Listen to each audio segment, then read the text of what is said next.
Welcome to the webcast for the Polaris Dawn EVA, also known as an extravehicular activity or spacewalk. For the first time ever, a spacewalk will be performed by civilian astronauts flying on a commercial spacecraft. Good morning, I'm Kate Tice, Senior Quality Systems Engineering Manager here at SpaceX in Hawthorne, California. And I'm Dan Hewitt from the communications team. Now, the first EVA in history was performed in 1965 by Soviet cosmonaut Alexei Leonov, followed just 3 months later by the first American spacewalk done by Ed White during the Gemini 4 mission.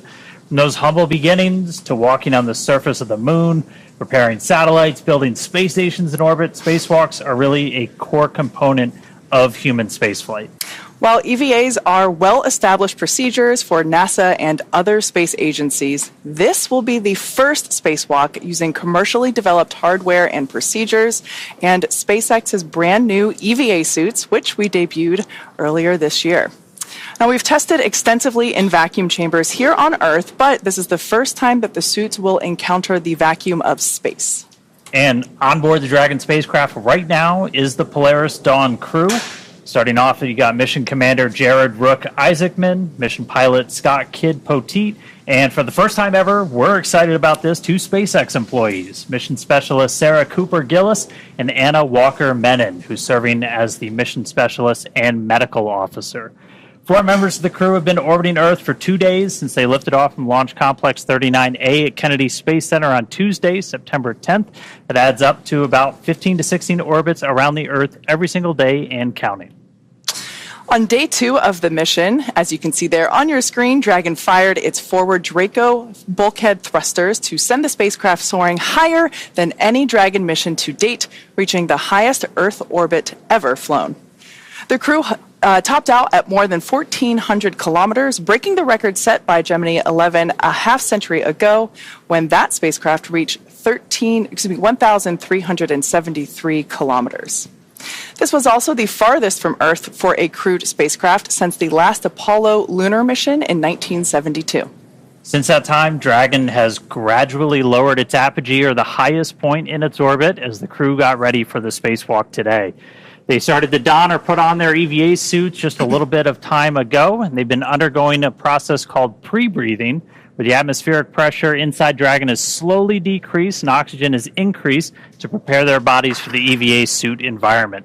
We're going to dive more into the operations of the spacewalk a little bit later, and we're going to be hearing in live communications with the crew throughout, so be sure to listen in as those happen. Yeah, it's going to be super exciting to hear that. And as far as views goes, we'll have Dragon's regular internal cameras that we have seen before, and up to 3 external cameras, one aimed at the hatch, kind of like what you see there. One on Dragon's nose cone, which actually is the one that's there. That's the camera on the nose cone.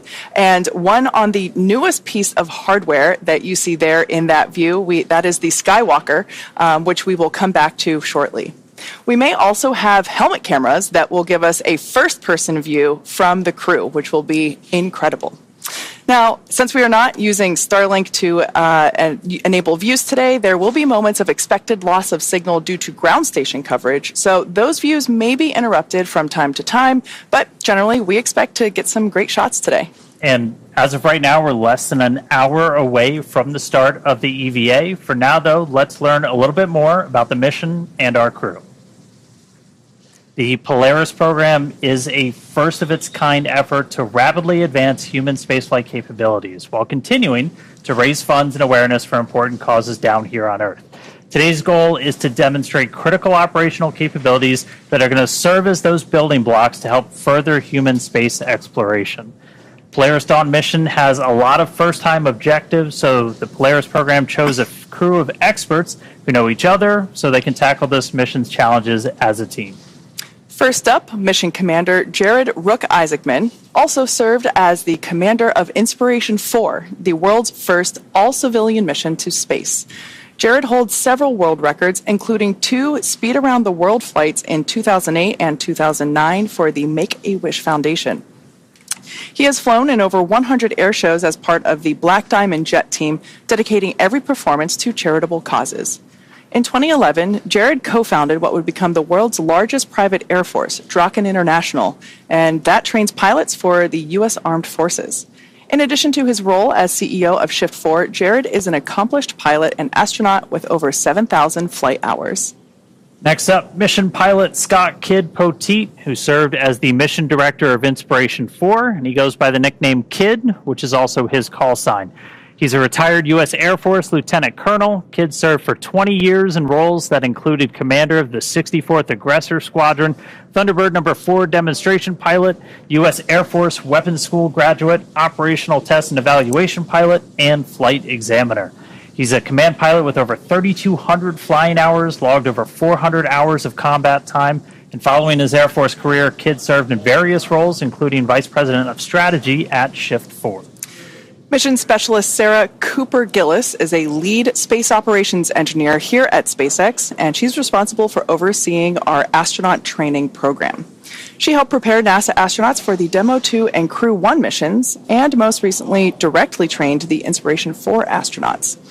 Sarah is an experienced mission control operator who has supported real-time operations for Dragon's cargo resupply missions to and from the International Space Station as navigation officer, and as a crew communicator for Dragon's human spaceflight missions.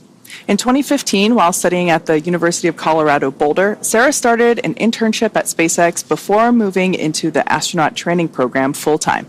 And capping off the Polaris Dawn crew, mission specialist and medical officer Anna Walker-Menon, who serves as a lead space operations engineer here at SpaceX, where she manages the development of crew operations and works in mission control as both a mission director and crew communicator. During her time at SpaceX, Anna has led the implementation of Dragon's crew capabilities and developed critical operational responses to vehicle emergencies. Prior to SpaceX, Anna worked for 7 years at NASA as a biomedical flight controller for the International Space Station. She received her bachelor's degree in mathematics and Spanish from Texas Christian University and her master's degree in biomedical engineering from Duke University. Everyone on this mission certainly has the background, the qualifications you would want in your crewmates when you're going to space. That's clear. But let's take a moment now to meet our Polaris Dawn crew in their own words. Hi, I'm Jared Isaacman. I'm Scott Kid Poteet. I'm Sarah Gillis. And I'm Anna Menon. And we're the Polaris Dawn crew. I love this crew. I mean, all of them are just so hardworking, so smart. Kid Poteet over here is our mission pilot. Talk about a career in the Air Force, doing every job as a pilot that anyone would aspire to achieve. And having somebody who has been there before and can bring that perspective to our training, but also when we're on the mission, is just so important. We are what we are as a crew because of you. You hold us together, and you are always there. Glue. You are always there predicting what every person needs. And he's needy. What?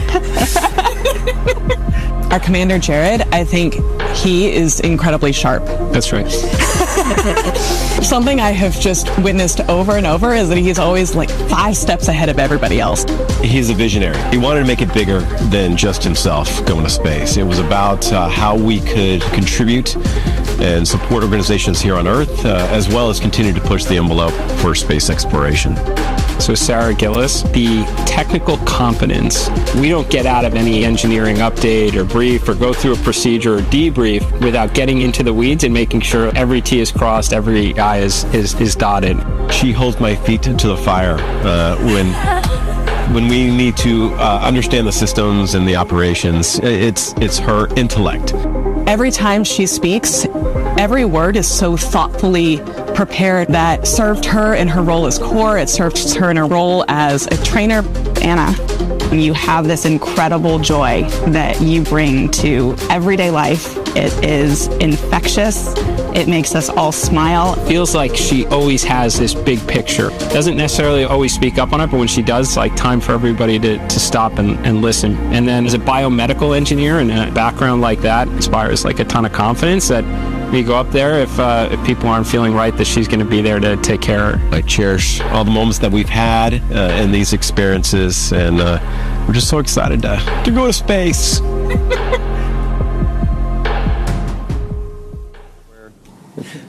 Now that you know a little more about the Polaris Dawn crew, let's recap the mission so far and what's coming up next.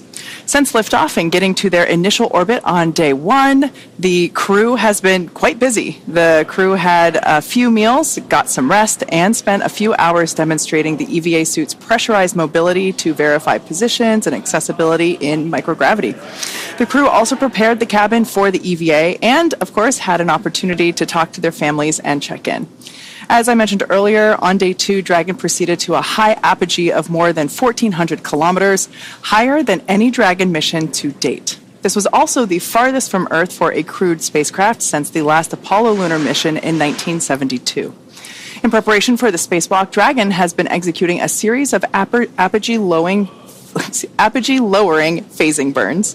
By now, Dragon has lowered itself from the highest apogee of the mission of more than 1,400 kilometers to about 190 by 700 kilometers above the Earth. Also on day 2, the crew was joined on air by some very special guests. As you can see here, we are not here, but we had patients and families at St. Jude Children's Research Hospital, and they're joined live while Polaris Dawn crew member Anna Menon read from her new book, Kisses from Space. Along with the patients and families at St. Jude, Anna's children, James and Grace, also joined the reading. And afterward, the crew hosted a Q&A.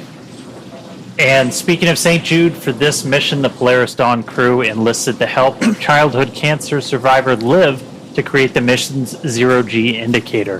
While not a St. Jude patient herself, Liv met the inspiration for crew, and inspired by the mission of St. Jude, she agreed to share her talents to support Polaris Dawn.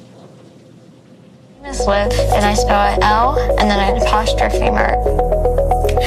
Exclamation mark. I can tell you anything about space, from the miles from Earth to the sun to every mission, basically. I had cancer in 2021, cancer survivor like Haley. I really have a passion for wanting to help St. Jude and other kids who have those struggles as I had.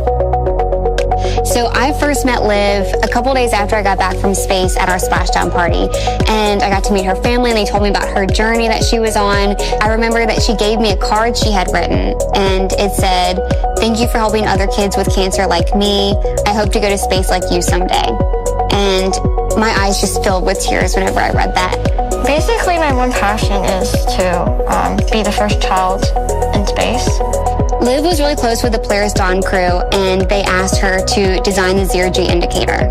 A zero-G indicator is like a little plush toy that floats in the air. It basically shows that you're in zero-G.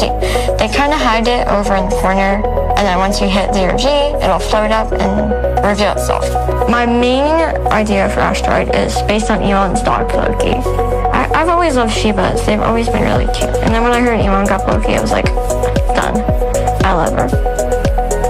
I want asteroid to be for every child and help them see, oh, asteroid went to space, and I can achieve my dreams.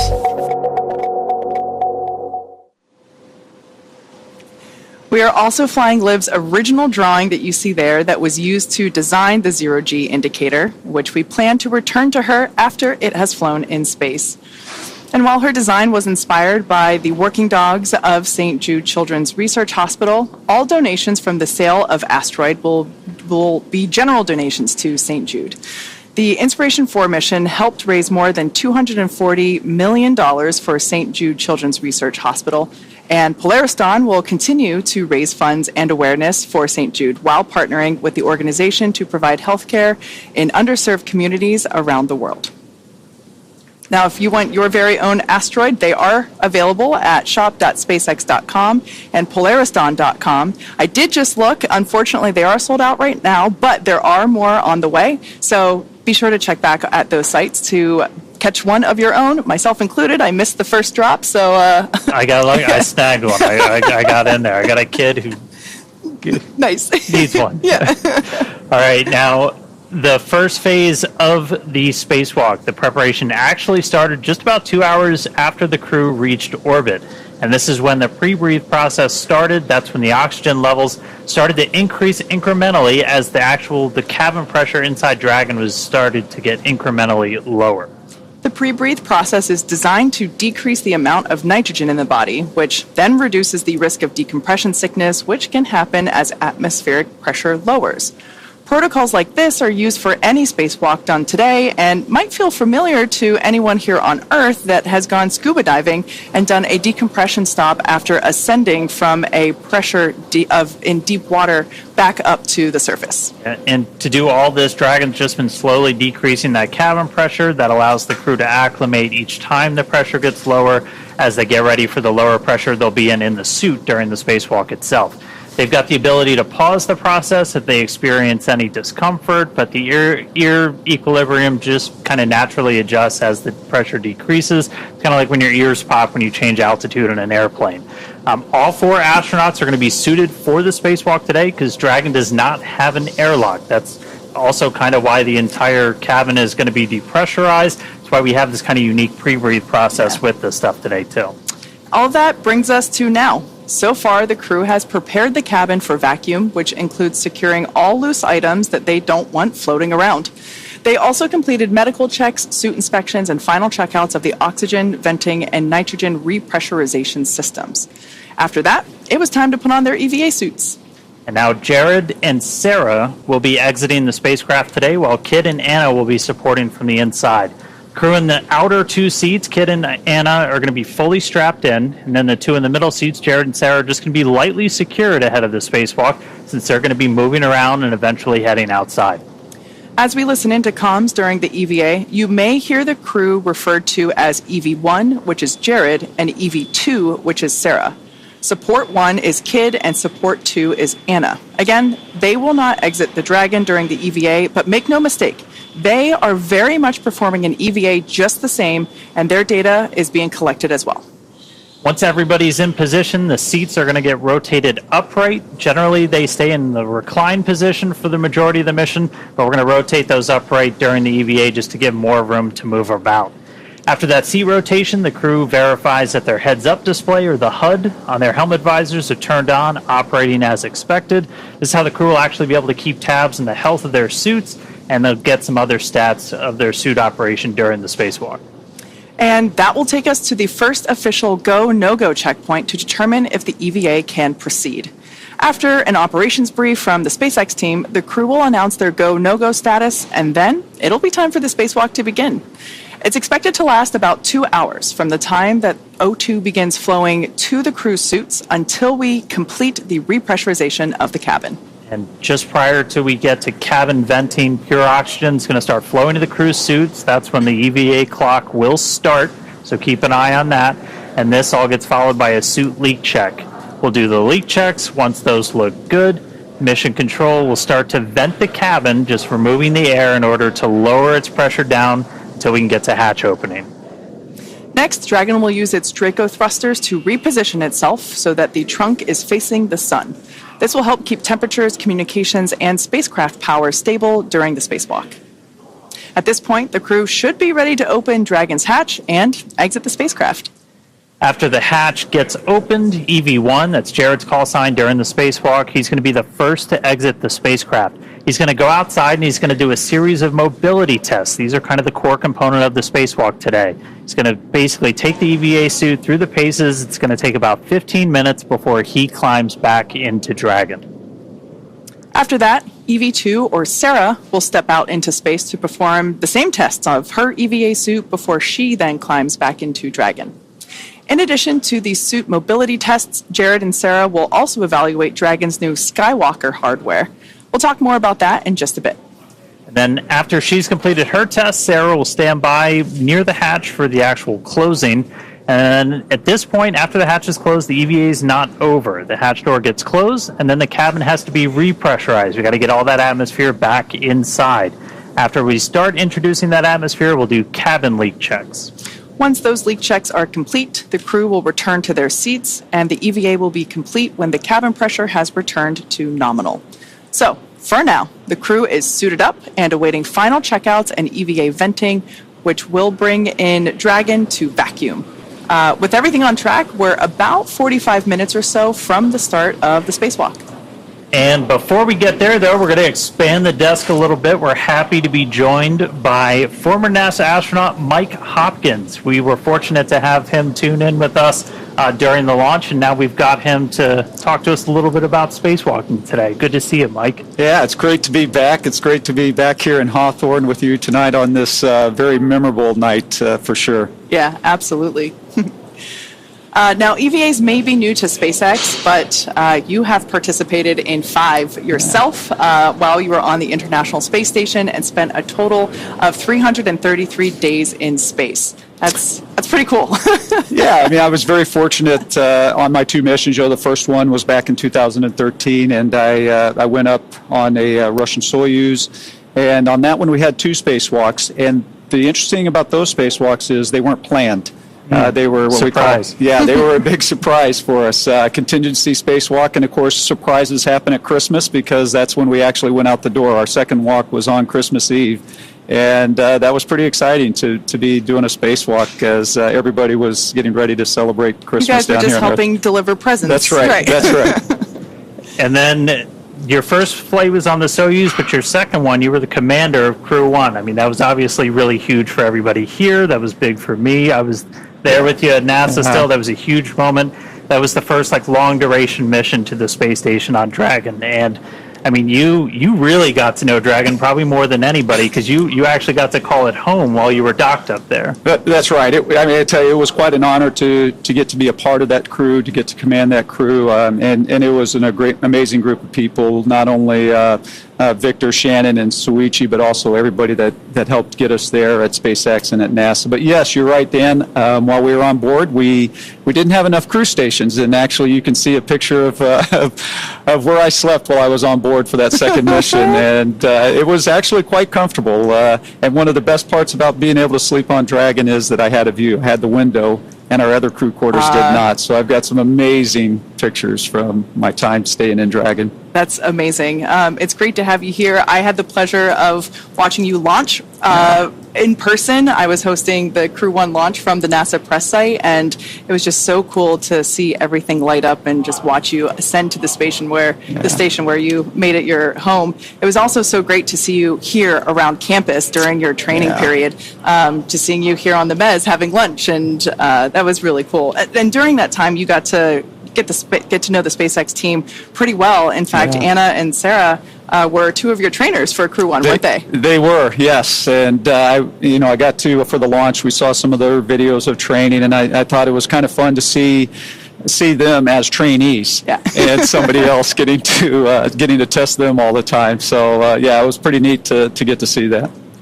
Switching it up a little bit, because we're starting to get some views back from Dragon. We've been treated to some pretty spectacular stuff as we were, all the way out to 1,400 kilometers. We like to talk about something called the overview effect. So kind of that first, and we're getting some comms from our crew too.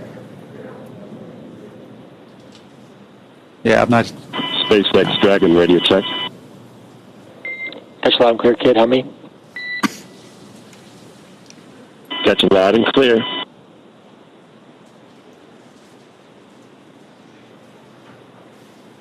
Dolphin continues, and last stowage is going to be the cabin deck.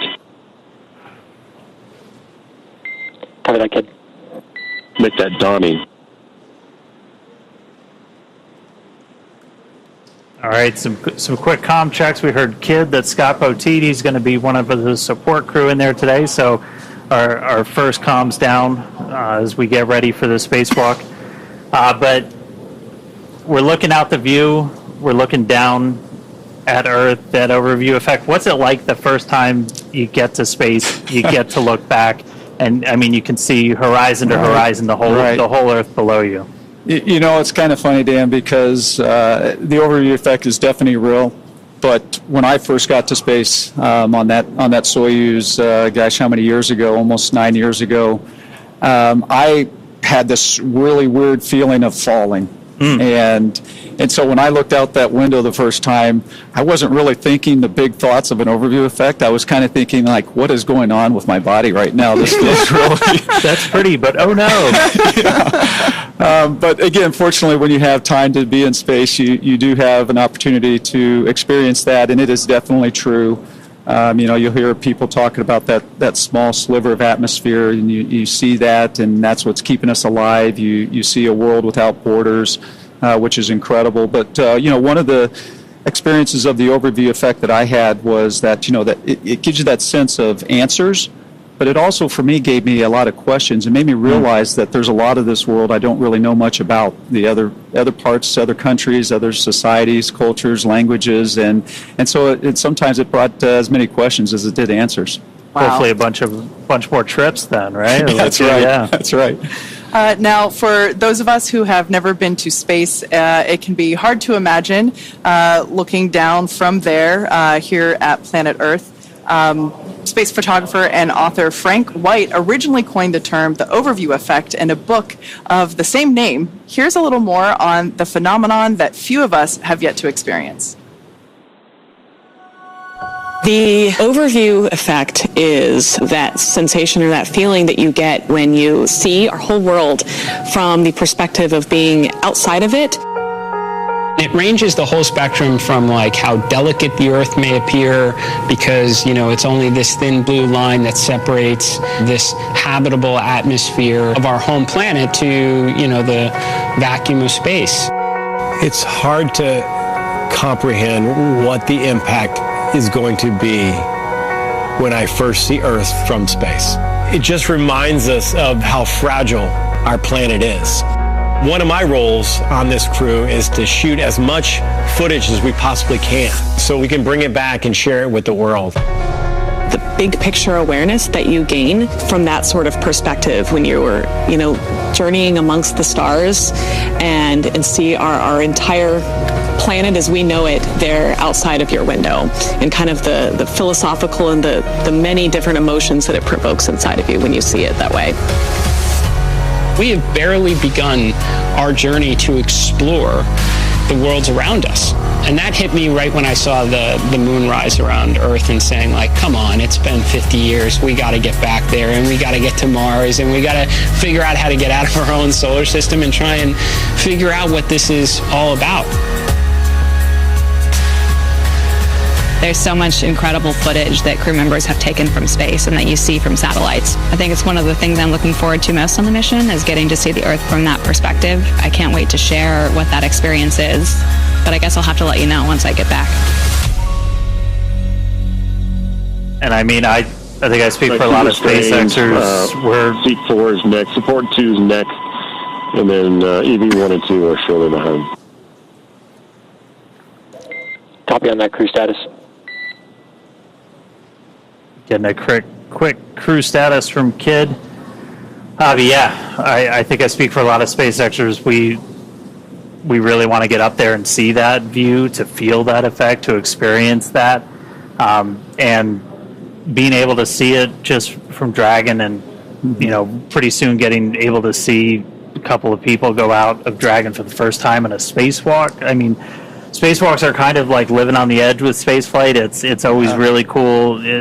It's really important for just about any program. Like, what are some of the things when you were outside the space station? What were some of the things that you were working on, Mike? Yeah, so when I went out, I mentioned that first spacewalk as contingency. We had a failure, and so sometimes when we're going outside, it's not planned, and you have a component that is no longer working, and in this case it was a part of the cooling system, the external cooling system on station, and so we needed to go out and replace this refrigerator-sized pump module, and so that took us a couple of walks to do that. Other times we're going out and we're putting a new piece of equipment on board, sometimes normal maintenance, sometimes we're upgrading equipment like new solar arrays, new batteries, and things of that nature, and sometimes you're doing like what the Polaris Dawn crew is going to do today, and you're just checking out the suits and checking out the equipment that you're going to use in future spacewalks as well.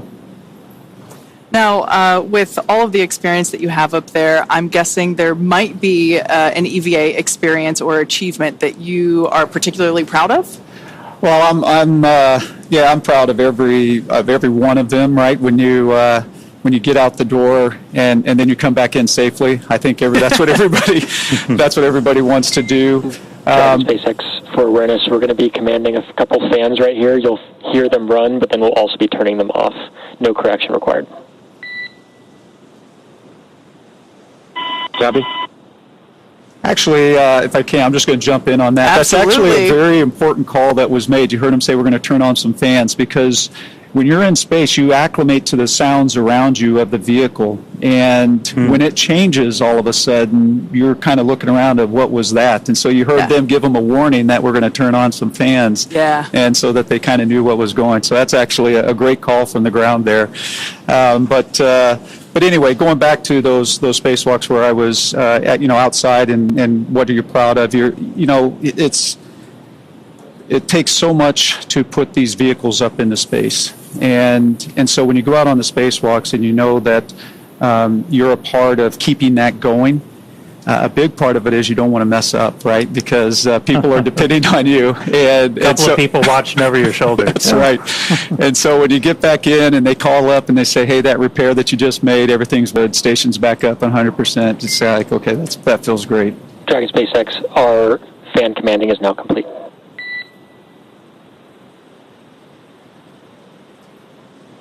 Copy, we see so. All right. Hopefully no surprise sounds in there for them. So, That's right. I mean, spacewalks are something that you train the heck out of. They're planned down to the minute. What are, why? Like, what are some of the challenges you can run into when you're outside doing a spacewalk? Yeah, so I mean, one of the first challenges that you're always worried about is how your suit's functioning, right? Because that's what's keeping you alive when you're outside like that. So there are always, you're monitoring your suits yourselves. People on the ground are monitoring your suits and how that's performing. And so those are certainly things that you need to be conscious of and aware of. And then when you're out there as well, there are so many steps that it takes to get through a spacewalk. I mean, hundreds and hundreds and hundreds of steps. And so it's too much for you to remember. And so that's where it's a teamwork between you and the ground. And so they're making all of those calls. Hey, here's your next step. Here's what the settings are for these tools. And they're just walking you through the whole process. And so I think that's one of the neat things about spacewalks that maybe people don't realize is, you focus on the people actually getting to go out and do the walk. But the team on the ground is such a huge part of that as well. So on your third, fourth, subsequent EVAs, these spacewalks, you train a lot for them beforehand, before you even get up in space. By the time you're on your fifth one, it must have been more like a cakewalk. No, it never felt like a cakewalk at all. Because it is. It is a risky endeavor, right? So every time you go out on the spacewalk, you're definitely very, very focused, and you never want to let your guard down with it. I will say you certainly are more comfortable with what's going on. You're more familiar, maybe is a better way to say that. But I think you can kind of trace it back to experiences down here on Earth. For me, a lot of times it's my sports background, so I will equate a little bit of going out and playing a football game, right? Before every game, you're still nervous, right? Yeah. You're still got a lot of that energy. It was the same thing on my fifth spacewalk like it was on that first one. You still have all of that kind of nervous energy as you're getting ready to go out. Mm-hmm. Well, so right now we're still kind of waiting to get into some of the final preparations for this spacewalk. We should be coming up on seat rotation. I don't know if we missed it or not, but again, they're going to be rotating those seats to move them upright. That's just going to give the crew a little bit extra room to move around as we get into this. But for now, why don't we take a couple of moments and meet Dragon. Polaris Dawn is SpaceX's 14th human spaceflight mission since 2020, when Dragon became the first private spacecraft to take humans to the International Space Station. It's also the first private spacecraft to take an all-civilian crew to orbit during the Inspiration 4 mission in 2021. And just prior to Polaris Dawn, Dragon completed 46 launches. 13 of those are human spaceflight missions, and it's since flown 50 astronauts representing 14 different countries. Throughout all of those missions, Dragon has helped support more than 1,000 experiments in space. Pretty incredible stats there. And even from low Earth orbit, Dragon is helping lay the groundwork for deep space exploration. Through missions like Inspiration 4 and Polaris Dawn, we are rapidly expanding our knowledge of how humans will adapt, live, and work in space. Designed to be the safest spacecraft ever flown, the fully autonomous Dragon stands nearly 27 feet tall and 13 feet around. Dragon is capable of carrying up to 7 passengers to and from Earth orbit and beyond, but today it's carrying the 4 members of the Polaris Dawn crew. And the crew is currently living and working in the top portion of the spacecraft. It's that white section that you see there, also known as the pressurized section. This allows for the transport of people and environmentally sensitive cargo. Below that, Dragon's trunk. It sits right below the pressurized section that can carry unpressurized cargo on resupply missions, and it remains attached to Dragon until shortly before re-entry into Earth's atmosphere. And as you can see, about half the trunk is covered in solar panels. Those provide power to Dragon during the flight. The other half is the radiator. Dragon itself is equipped with 16 Draco thrusters. We got a really cool view of the 4 forward bulkhead ones firing earlier on this flight with lights on the Earth behind you. Those are used to orient the spacecraft during the mission. They also get used for apogee and perigee raise and lower maneuvers, orbit adjustments, and attitude control. For the EVA, the Dracos are going to be used to reposition Dragon so the trunk is facing the sun, and they're also there to be used for reorientation during the spacewalk if needed. In order to accommodate a spacewalk, this is the first Dragon to be outfitted with a Skywalker in place of the cupola observation dome. The Skywalker that you see there, looking up at it from underneath it, the Skywalker is a structure that is mounted to the top of the Dragon capsule, and the astronauts will use this to assist in exiting and re-entering the spacecraft during their spacewalk. The team also added additional nitrogen tanks to assist in repressurization of the capsule after the EVA. Another new feature on Dragon is the addition of a motor plus handholds and footholds inside the spacecraft to help with opening and closing the hatch during the spacewalk. This Dragon also carrying what we are calling the Starlink plug and placer, making this the first mission on Dragon to use the Starlink network in orbit. Inside of Dragon is a router connected to a user terminal in Dragon's trunk, and then this terminal is linked to a new plug and placer device that's mounted nearby. While we're not using Starlink for continuous coverage during this operation, we've been testing its ability to establish and maintain laser communications with our Starlink satellites there in orbit that are below Dragon. Dragon has proved to be quite a versatile spacecraft. It can autonomously dock to the space station when outfitted with the ISS docking adapter, and when it's intended for free flyer mode, the docking adapter can be swapped out. SpaceX Dragon, you guys are welcome to come back aboard if you want. SpaceX copies. Don't have a ground station right now, but we'll go ahead and bring cameras back on board so we get it when we do have ground stations. Copy.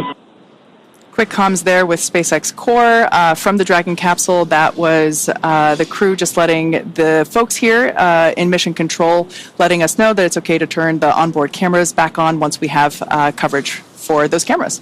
But getting back to the different configurations that we have for the Dragon capsule, I was talking about the docking adapter previously. When the Dragon capsule is intended for free flyer mode, the docking adapter can be swapped out for a cupola, which is the one in the middle there, and that is used for the best views that you can get while in orbit. And then, of course, our newest option, the Skywalker hardware to support extravehicular activities, and that's what the crew is going to be using this morning.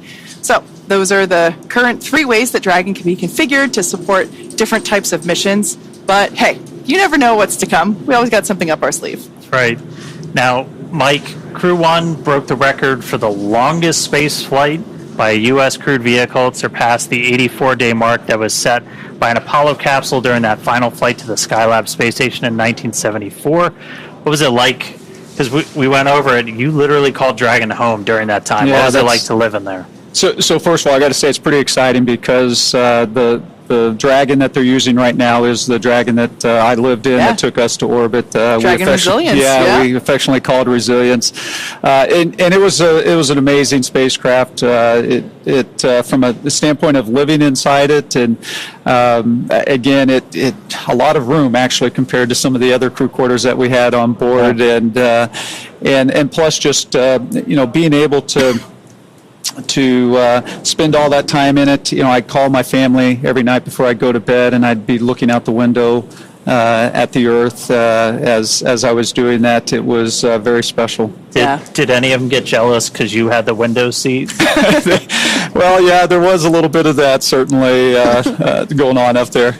Nice. Now, as you mentioned, this Dragon capsule that the that the Polaris Dawn crew is flying in was previously used, really debuted on the Crew 1 mission, hence why you guys had the honor of naming it in the first place. But this capsule was also used for the Inspiration 4 mission that Jared also commanded. What is your take on this being one spacecraft but supporting multiple missions? I think it's fantastic. It just shows the flexibility of the design that SpaceX made when looking at the Crew Dragon vehicles. So I think it's very exciting to see a vehicle that can go from one mission to the other, and quite frankly do it quite quickly as well. I think I don't remember the exact timing from our mission and when we landed to when Inspiration 4 launched, but it wasn't a very long time, and yet you were able to take that docking adapter off, put the cupola on in a very short time, which is also pretty impressive. I actually have that noted here. Crew 1 took off in November of 2020, and Inspiration 4 lifted off in September of 2021. That's incredible, because we landed in May of 21, and so within that short period of time, you reconfigured the vehicle and were able to put that cupola on and launch. Cool. Yeah, very impressive. Your mission patch sticker is in the capsule that they're in now, and we'll add their own sticker too as well. Right. All right. Well, as you can imagine, Dragon has undergone some changes for this, and with changes comes extensive testing for the mission. And all the modifications that we made in preparation for today had to go through kind of their own test regimen. Yeah. Testing is a critical part of qualifying a spacecraft like Dragon for flight. Rigorous testing helps identify and mitigate potential risks, verify system and component reliability, and helps ensure that the designs meet the mission requirements. There are many types of tests a spacecraft might undergo when qualifying for flight, including structural, thermal vacuum, radiation, software, and integrated systems testing. One of the tests the new Skywalker hardware underwent is thermal vacuum testing. This actually tested how Skywalker withstands the extreme temperature swings that it's going to see while it's in the vacuum of space. And while Dragon was being put through all of its paces, the Polaris Dawn crew was going through the same SpaceX training as part of that we give to NASA astronauts. They also had to train to perform their EVA, though. For basic training at SpaceX Hawthorne, they trained on everything from orbital mechanics to just how to live and work in microgravity. Also ran through numerous simulations of what the full mission would look like while they were seated inside of our Dragon trainer. In addition to ensuring that they're familiar with SpaceX's Falcon 9 rocket and Dragon spacecraft, the crew went through an extensive training regimen to build their physical endurance and mental toughness, ensuring that they are well-rounded and prepared for spaceflight and today's EVA. Now, switching gears, one of the coolest things, designed in-house by SpaceX, the EVA suit, has all the functions of our original spacesuit with the added bonus of allowing astronauts to exit the spacecraft while in orbit. And this mission gives us a great opportunity to test our EVA suits in space. Building a base on the moon and a city on Mars will require thousands of spacesuits, so the development of this suit and the EVA performed on this mission will be important steps toward a scalable design for spacesuits on future long-duration missions. As we mentioned, SpaceX designs and manufactures our own suits, and we have a little behind-the-scenes look for you, something most people don't get to see, the inside of our very own suit lab. An EVA suit is an extravehicular activity suit, which is a spacesuit that can go outside of the spacecraft to do a spacewalk. We started with the IVA suit that we have, the intravehicular activity suit, as a kind of starting point and looked at it and said, what would we have to change about this to be able to support a spacewalk? So the first is mobility. The crew will have to do a lot of moving around inside of Dragon to get outside and do the spacewalk. We had to add in new joints and new features in the suit to allow them enhanced mobility while the suit's pressurized.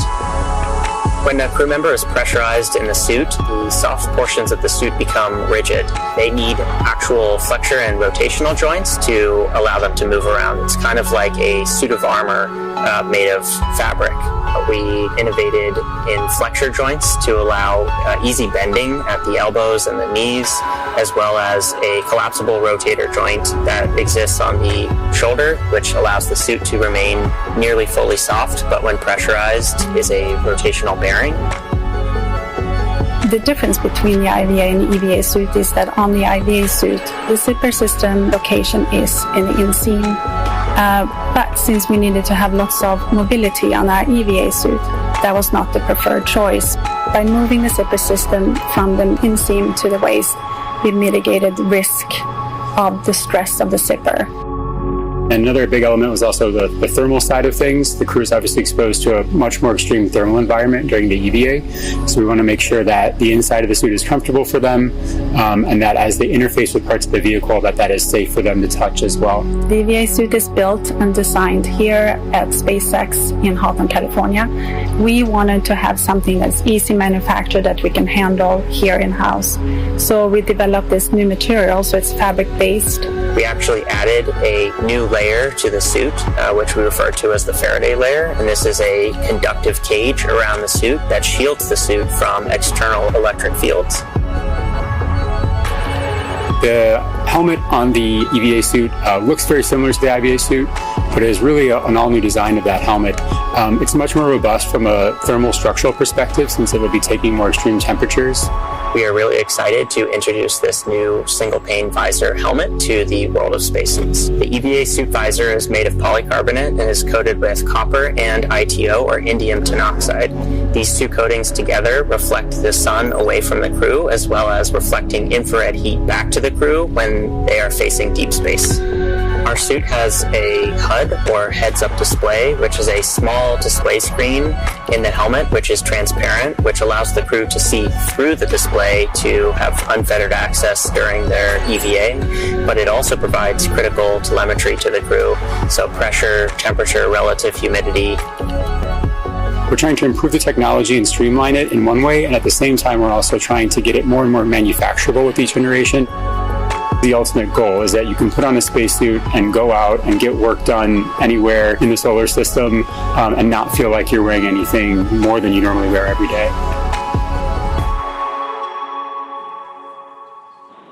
We also had a chance to talk to the SpaceX team that developed some of the hardware and procedures for our first spacewalk. Let's hear what they had to say. EVA stands for extravehicular activity, and it's any sort of operation in space where a human is getting out of the spacecraft. So in the case of Polaris Dawn, we're going to be testing the mobility of the suit. We're going to see if the in-space operation matches the training we've done here in Hawthorne. There's really a lot of different things that can happen during an EVA, and this is the first step for Dragon and SpaceX. When I first started working at SpaceX, I never thought I'd be training a crew to do an EVA. It's brand new, it's so unique, we've never done anything like this before, and so we wanted to make sure we had the best possible training program for this mission.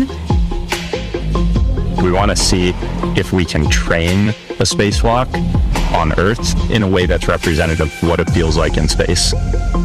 Even though only 2 people are going to be going outside during this first EVA, all 4 crew will be in EVA suits going down to vacuum. Dragon was always designed to vent to full vacuum, but we've never taken a full Dragon capsule down to vacuum, and this will be the first time we do it in space. We actually put crew into a chamber at Johnson Space Center in Houston and had them live the exact profile that they will experience, and making sure that no one actually experienced decompression sickness. We have a couple new training assets for Polaris Dawn to train the EVA specifically. The suspension system that we have is situated on top of the platform of our capsule simulator. The lines drop through the hatch. They attach to a single crew member inside the capsule. We can lift them up and get them situated so that they can egress the capsule and perform their tasks at Skywalker, the mobility aid. The Skywalker, what's amazing to me is a lot of people are going to think it's a metallic structure just bolted to the top of Dragon, but a lot of development effort, testing went into the Skywalker. So we actually used similar technology as we have in the Super Draco chambers to apply a thermal barrier coating to the outside of the Skywalker. That is going to be a really, really amazing mobility aid on the front end of Dragon. We also developed a sideways simulator, so we flip the hatch on its side. In the event the hatch fails to close, they can manually close the hatch. We have them do that in a sideways suspension system, so gravity isn't helping them close or helping them open that hatch mechanism. It's new development for Dragon, it's new development for SpaceX and the industry as a whole. So this is a great example of where Polaris Dawn is forcing the team to innovate in a way that adds safety and reliability to every Dragon mission going forward. That's this huge challenge for us to go solve, but that's also an opportunity for us to solve the problems that we have to go figure out anyway for our larger goals, like putting people on Mars. The Polaris Dawn objectives are the first step towards that ultimate flight with humans inside of Starship, which is right along the SpaceX development path that we have towards getting to the Moon and Mars.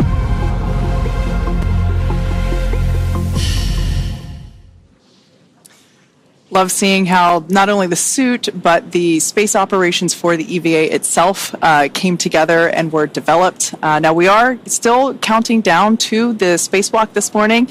The crew on board is completing final fit-ups, and we're going to be standing by for seat rotation and suit leak checks. So we're continuing to truck along to the main event. Now, Mike, you obviously went through some of the suit-up process that we saw in that package in terms of the development of the suit and how it's custom fitted for each individual. And that's the same case for an EVA suit. So maybe you can share with us what that experience was like. Yeah, it's extremely important to have a suit that fits, whether, again, it's the IVA, the EVA suit, or the EMU that we wear with NASA when we go out on the spacewalks. And the reason for that is because if it doesn't fit right, it can be extremely uncomfortable. You can get what you call hot spots, or there can be a place where a crease, when it gets pressurized, can really put a hard point on your arm or something of that nature. So having a good suit fit check is extremely important. And it's one of the things that was kind of fun as well, because you get to spend a lot of time with the suit team here, with Chris and Eric and Maria. They're so good. They're fantastic, and I mean, just over the years they've gained so much experience, and they can really help you hone in on what the really good fitting suit is like, with just the way they ask the questions and lead you through that process. Wow. What are kind of the sensational differences from being in like the IVA suit? Because a lot of times the IVA suit, when it gets pressurized, it fills up, but you're still in like a pressured environment. With EVA suit, you're in the vacuum, right? And so like what's it kind of like? Yeah, so that IVA suit, it has a different purpose, right? And that the purpose of that IVA suit is to keep us alive in the event of some type of an emergency that might happen during a launch or a landing. And so that's that case where either you have a fire or you have a depress event, and so that suit's going to pressurize. And so in that case, we're not as worried about like the mobility of the suit. You just want to get home and do it in a safe way. And so you need to have enough mobility to still be able to control the spacecraft and do the things you need to do, but you're just not as worried about it, because you're not trying to perform a maintenance activity or something like that when you're going out on a spacewalk. And so I think that's one of the biggest differences between the IVA suit and the EVA suit, is just what the purpose of it is and what you're trying to do with it. Yeah, that feedback loop is so important, to be able to communicate what feels good, what doesn't, because I imagine, as you're out there and having to perform, as you mentioned, maintenance activities, among other things, that the functionality of your body is critical to perform those. It really is, and probably one of the hardest, I think, parts of the suit to design is the gloves, right? Because absolutely, you hear us use the term "it fits like a glove," right? We use that a lot, but you don't realize how much you use your hands when you're outside on a spacewalk, as opposed to, say, your feet when you're, because in space we don't use our feet or our legs as much as we do our hands. And so when you're in a pressurized suit like that, and you're constantly grabbing and reaching, you are overcoming the pressure of the suit, and your hands can get just exhausted,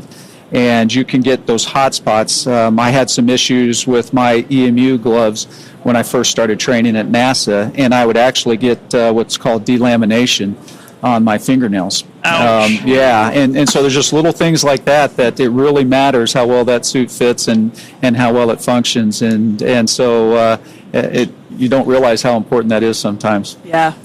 Now we are going to be stepping into suit leak checks soon. Can you share with us a little bit about what that process entails, and more importantly, because you've actually experienced what it feels like to go through suit leak checks, what that experience is like. Extremely important part of the whole process, right? Because before you take the cabin, in this case, all the way down to vacuum, you want to make sure that your suit is maintaining the pressure that it needs to. And so it's not a very long process. It's usually just a few minutes to 2 or 3 minutes. The interesting part is, if you don't pass that leak check, what do you do next? And so there's always usually procedures associated with that as well, that start checking your zippers, start checking how you've closed things up. Did you not get something sealed quite right? And so it's always a good point in the mission when, whether it's on the launch pad getting ready, whether it's in the airlock getting ready to go out the door, when you hear that, good leak check, because now you know that you're ready to go. So today's going to be kind of unique, because all 4 of our crew members are going to be doing the spacewalk. They're all going to be exposed to the vacuum of space. But I mean, even when you did spacewalks, it's never a solo act, right? You're always out there with a partner. You are. It's extremely important. In fact, one of the hardest parts about our training for spacewalks is what we call incapacitated crew.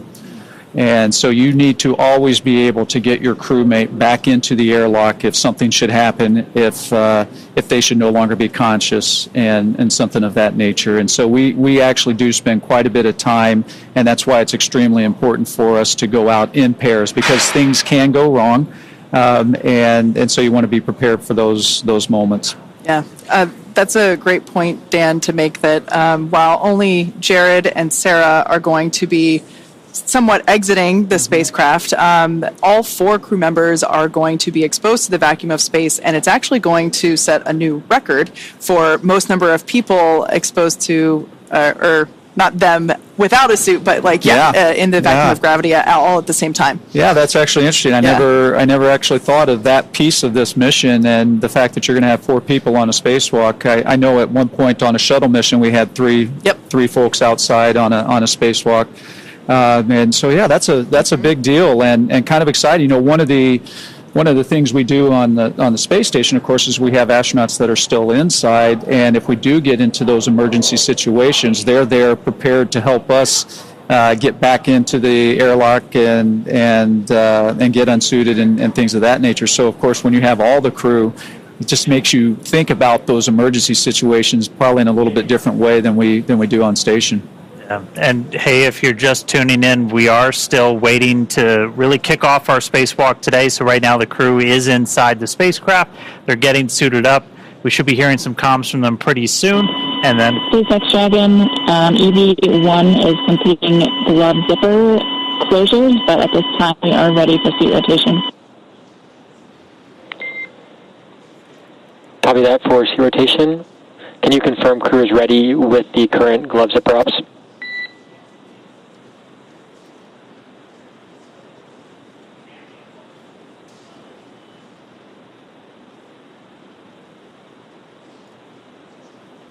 All right, I guess they just needed me to say it was coming soon, and then there it is. But we are going to hear the seat rotation coming up soon. Again, they're in their recline position. And I'll do standby while to get them to the seat. Copy. Standing by. So they're going to get those seats rotated, and then we're pretty much going to be ready to start getting into things. And our EVA is going to officially start when we start flowing O2 into those suits. And so that'll kind of start our clock. We're going to be showing you some of the telemetry. So all those numbers, the bottom of your screen, you've got a couple right now. That one all the way in the bottom left corner, that's your Dragon. That's your Dragon cabin pressure. That's in PSI. SpaceX Dragon, you're ready for seat rotation. SpaceX copies. Initiating seat rotation.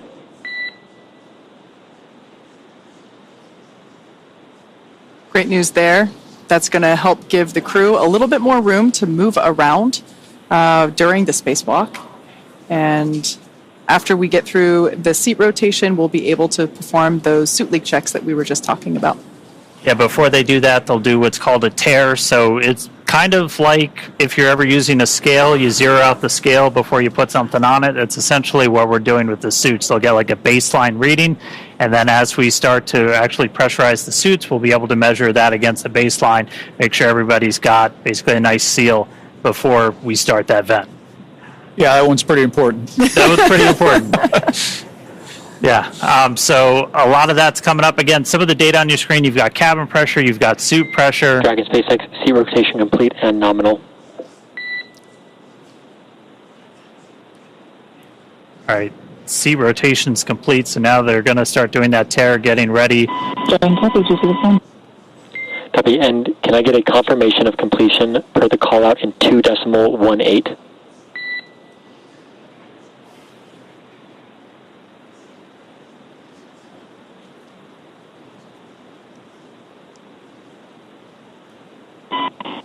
H1 SpaceX, complete with 2.18. Copy. At this time, you are go to step into section 3 and tear suit deucers.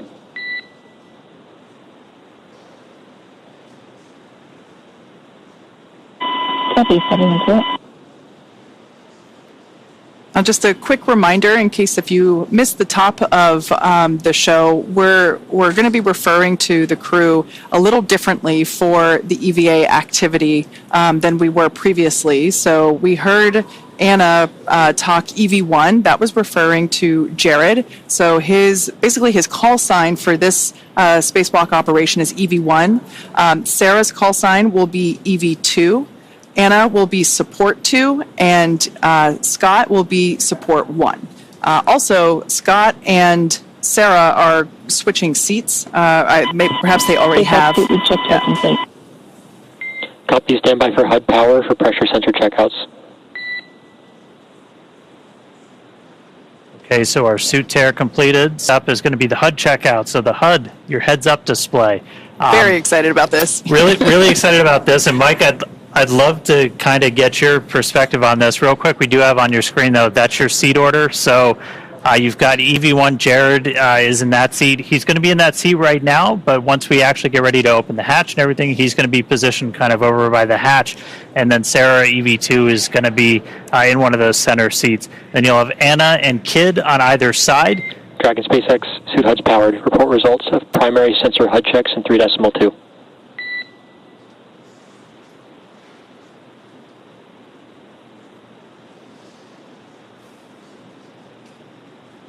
So again, that's our seat layout. We just heard the HUDs are powered on, so they've got heads-up displays actually being kind of projected on their visor in their helmet. Which, if you've ever seen spacesuits, that's always kind of felt like that's that space age technology that we're missing. Because Mike, you guys use kind of a simpler but a little unorthodox way to see like your suit data. Yeah, that's right, Dan. It's of course the suits and SpaceX. HUD checkout complete, all nominal. Nice. Copy, swapping the backup sensors. Stand by to repeat HUD checks. So, of course, the suits that we use for the spacewalks on station are a little bit older. They've been around for quite a while, and so some of this technology, look, it's our first live views inside Dragon Resilience for this morning. That's fantastic. Yeah. I think this is the definition of chillin'. Yeah. So there, out of his seat, that's Commander Jared, who, like I mentioned before, will be referred to as EV1. Behind him, we can see already in his new seat, pilot Scott Kid Poteet. He will be Support 1. And then moving around in front of us is Sarah, who will be EV2. And then just out of view underneath the camera, but I think you can see her visor, is Anna Menon, who is Support 2. Dragon SpaceX, we're on backup sensors. Repeat HUD checks.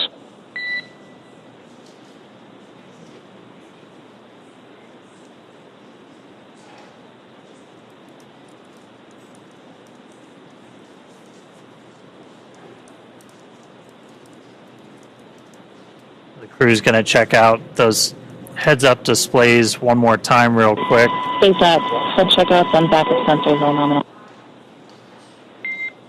Copy, good HUDs. Returning to primary. Stand by for helmet camera checkouts.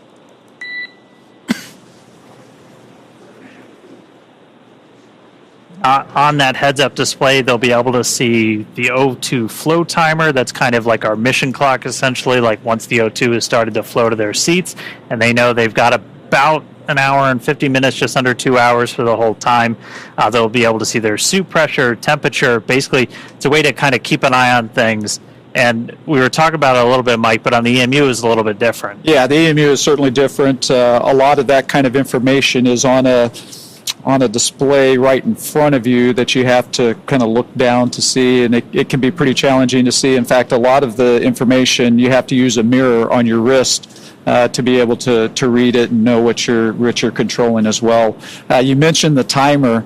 Of course, we don't have that kind of information on ours, and I'm not sure I'd want to know that because I'd feel the pressure of, hey, I got to get a lot of things done and I'm running out of time. Yeah. All right. So they're going through these HUD checkouts again pretty soon. Dragon SpaceX powering on helmet cams. We're going to get the helmet cams powered on. Again, give you that kind of look right over their shoulders. Yeah, pretty excited for these. We've seen them utilized during the training sessions that the crew has undergone, and we're so excited to see them live today. Yeah, I tell you, the helmet cameras, I mean, it's going to be fantastic views, right, that we're all going to love. But there's also a very important role for those cameras as well. Like when we have the same thing, we have helmet cameras with the EMUs, and what it allows is your ground team. Dragon SpaceX, suit cameras powered, confirm good health.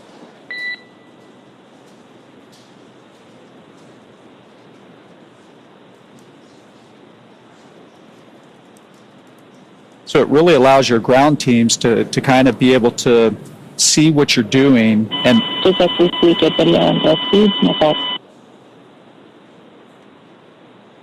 and almost double check your work.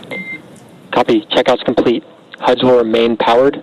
Proceed to step 3.3, operations review through 3.8, report when complete.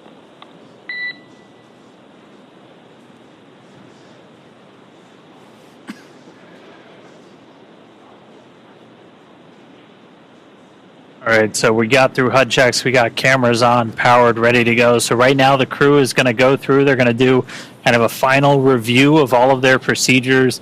Like you talked about this a little bit, like these things are so choreographed because even if you couldn't see the clock, like you're on the clock. So you've really got to make the most out of like every single second you're doing one of these. You do, and of course you see that with today's spacewalk as well. SpaceX repeating. Checkouts are complete. HUDs are going to remain powered. Proceed to step 3.3, operations review through 3.8, and report when complete. Copy, inward. And the reason it's so choreographed and important is because you only have so much time outside, right? You only have so many consumables that allow you to go out there, and so you want to take advantage of all of that, and you want to have every step very well scripted so that there's not a lot of wasted time. Now, that being said, it is nice when you're out there once in a while to just kind of take a moment, look around, enjoy the views, kind of trying to absorb where you actually are, which can be pretty incredible as well. Every once in a while, guys, I'm a little tired. I'm going to take a minute. That's right. I need to take a break. I see my house from here. That's right. Yeah. All right, but like it's awesome. We're seeing the crew inside. We're getting close to the start of today's spacewalk. We're going to start flowing O2 to the suits, and that's when our clock's going to start. Right now, they're just doing kind of final cabin configurations. They're going to check the lighting. They're going to make sure that their umbilicals are in the right spot. That's one of the things you'll see. That's actually one of the roles that our support crew members are really going to. That's kind of one of their primary jobs during the spacewalk is to manage those umbilicals. For you guys, Mike, you had one. That's what plugs into kind of the leg in your suit, and that's what's providing like the breathing gas, comms, connections, all of that stuff. For this spacewalk today, it's a little bit different. This one that they're going to be using has some tethers in it for Sarah and Jared. It's about 12 feet long, so it's like about double the length of what you guys have. So it's dual purpose, right? It's providing them the air and the cooling that they need while they're out on the spacewalk, but it's also providing that safety piece, right? So that if something should happen, they should slip or that they're not going to go floating off into space. With the EMU that we use on the space station, we actually, all of those consumables are a part of the suit itself, and we have a separate safety tether that the first thing we do when we open that hatch and we go out is we hook up that safety tether, and it's an 85-foot reel that as you're moving around, it goes out with you to, again, protect for that crazy moment when maybe an emergency happens and you come off station. How hard was it to manage all of those tethers? I feel like every time I watched, it was like, there's no way in heck that this thing isn't getting snagged on something. No, you're absolutely right, because everything, and you talked earlier about making sure there was no loose items in the cockpit, right? Because when you open that hatch, things are going to want to float away if they're not tied down or stored or anything like that. So when we go out on a spacewalk, not only do we keep us tethered to the spacecraft, but any tool, any part that we take out with us also has to be tethered. And it can be quite a challenge to manage all. You'll open up a bag and there's 10 pieces of hardware in there with 10 different tethers, and they get all tangled up, and it can really be pretty challenging. It's important, though. We simplified that a little bit for this mission. We actually basically built in that tether into the umbilical, one of which you can see actually there floating under Jared's right arm. So not only does that provide airflow and comms and all the normal connections that we have in the umbilicals, but we also added that strength to provide that protection. Yeah, and the managing of that tether is extremely important, because as they go out, if it can get tangled up, and you actually see Sarah there kind of moving around, right? It's very easy in this environment where you're floating. SpaceX. Dragon EVA ops review complete. We are in position for EVA start. Nice. Excellent news. Copies, crew in position. But you saw Sarah kind of move the tether out of the way, and the part of that is that's actually impacting Jared. SpaceX, you are go to command box trigger push to talk, all seats.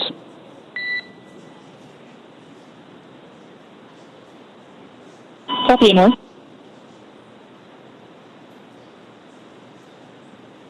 And so this will be one of the unique things about the spacewalk today. It'll feel familiar if you watch some of Mike's spacewalks. The crew is going to go over to what's called Vox. Push to talk is set. Go for com check. EV1, com check. EV2, com check. Support 1, com check. Support 2, com check. SpaceX copies all, good comms, all 4 crew. SpaceX copies all, good comms, all 4 crew. So essentially now all of our crew are on open mics. They can all talk and hear each other, and they can talk to the ground. And so you're going to hear a lot more chatter start to pick up. Once we start the suit pressurization, you're going to hear almost like a sound. That's just the air starting to flow into their suits. How loud does it get inside your suit? It actually is quite loud. That airflow is just constantly, which is a good thing, right? Because not only is it providing you the oxygen, but it's also helping get rid of that CO2 that you're breathing out. So you want that airflow to be constantly going, and so you always are hearing that fan that's making that happen, and so that is certainly pretty important. And the Vox thing, I got to say, it's nice that you don't have to push a button when you're outside there to talk. Dragon SpaceX, we're about 90 seconds from EVA initiation. Got some fist bumps going on. Yeah. And we just heard we're about 90 seconds from EVA initiation, so we should see them get the go to close their visors, and then they're going to open up one of the O2 valves on their suits to start the suit purge, and that's going to be the official start of our spacewalk today. So we'll get through the final goes, and then we'll see those visors get closed, oxygen start flowing, and we'll be off.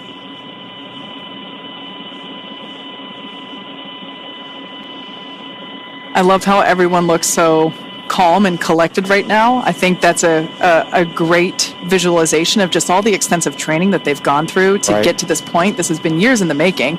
I'm sure they're excited, but everyone's focused. It is an interesting time right now, right? Because one of the hardest parts I always found about Dragon SpaceX. SpaceX is go for spacewalk operations. Report visors down, ready for secondary O2 flow initiation, and crew is go for spacewalk. Verify your visors are closed.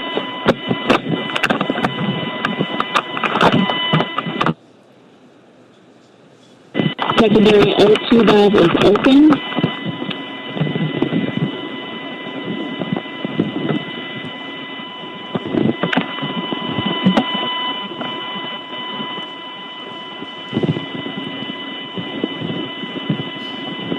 And that you are go for the EVA.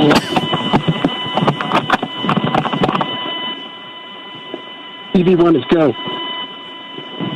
EV2 is go. Support 1 is go. Support 2 is go.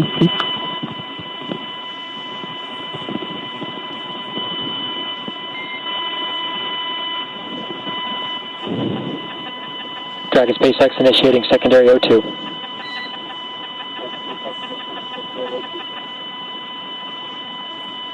And with that news, our EVA has begun.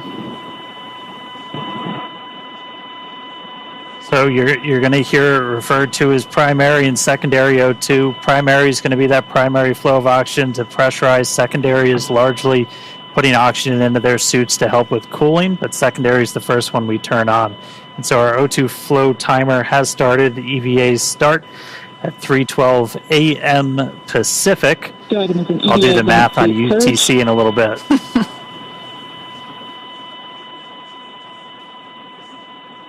So this first operation, or this first step in the operation, is a suit purge. So inside their suit, obviously when the visor is still open, it's still a nitrox environment. It's the same as the cabin. And since they're going to be at a lower pressure than what you can basically live at with oxygen levels. They're going to be on pure O2. They're going to be a 100% oxygen environment. And I mean, you guys were kind of in the same thing. And it's because like your suit, you can't move a suit around at 14.7 psi, can you? No, maybe you can, but like no, that'd be pretty tough to do. And as we had talked about earlier, that's why that mobility is so important, because when that suit is pressurized like that, it can be challenging to move around. Absolutely. So here on your screen, we can see the Polaris Dawn crew. Now with their visors down, the EVA has begun. We are beginning to flow that O2 through. Now, we will, of course, bring these views to you as we have them, but due to ground station coverage, they do come in and out here and there. But every moment that we can, we will certainly be sharing these with you. I also wanted to point out quickly that the window near kids' feet was so much brighter than it was just even 5 minutes ago. We're going to be seeing that in stark contrast as soon as we get the EVA, or with the hatch open and EV1 out there. Yeah, it's kind of interesting you mentioned that, because as you're going around the Earth as fast as you are, right, in 30 minutes or 45 minutes or so, you can be passing in and out of that sun and going into shadow. And so that brings its challenges as well, because the temperature can change pretty drastically just in those transitions from night to daylight, and so it's an interesting moment when you're passing through that time. That's actually one of the reasons that the visors have this new coating on them, different than when you wore a similar helmet. That coating actually helps to insulate the individual inside the suit, so when they're looking at the sun. Dragon SpaceX. A reminder, after the initiation of primary O2 flow, EV1, EV2 will need to adjust VOX threshold low following primary O2 flow initiation. EV1 copies. EV2 copies.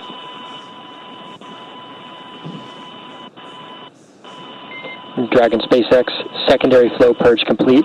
Close secondary O2 valves and report ready for suit pressurization. EV1 closed. EV2 closed. Report 1 closed. Report 2 closed. SpaceX Dragon is ready for suit pressurization. Initiating primary O2.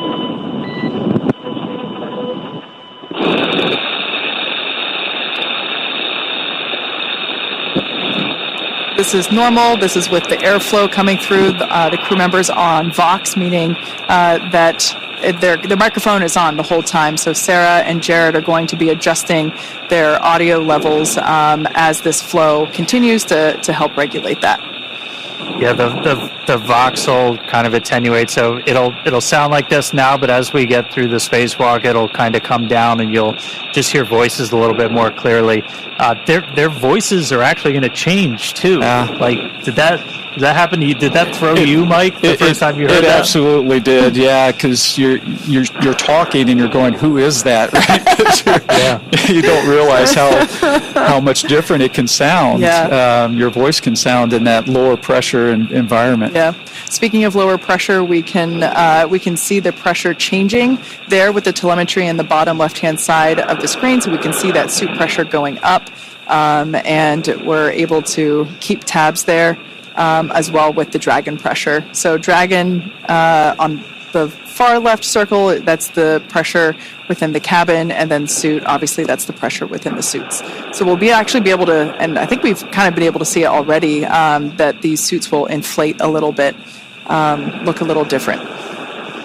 And we were talking about the visors before, so when they're in the sunlight, that coating will help keep them cool and not overheat them, and then when they're in shadow, it'll help keep them warm. So, and it's also like your sunglasses as well. Yeah. Right? Serves that purpose. All right, so at this moment, the suits are getting their primary pressurization. This takes about 3.5 minutes, a little bit less, and then we're going to go through those actual suit leak checks. The crew will probably get a reminder they have to stay really still when we do those leak checks, and I always was kind of wondering, like, why the heck? And like, if you bend your arms, you're actually going to start, changing the volume inside the suit, and that'll cause pressure spikes. And so that's right. You got to stay really still. Yep.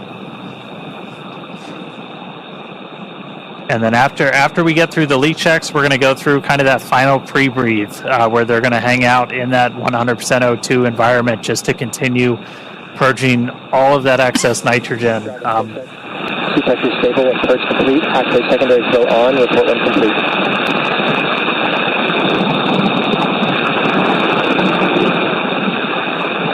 EV1 open. Support 1 open. Support 2 open.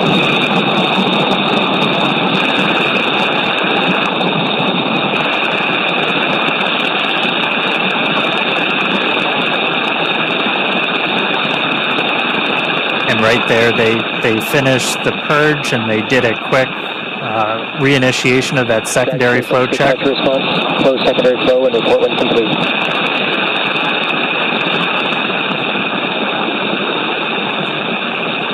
EV1 closed.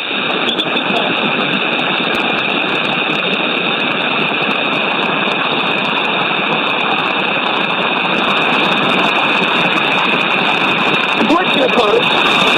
Support 1 on your phone.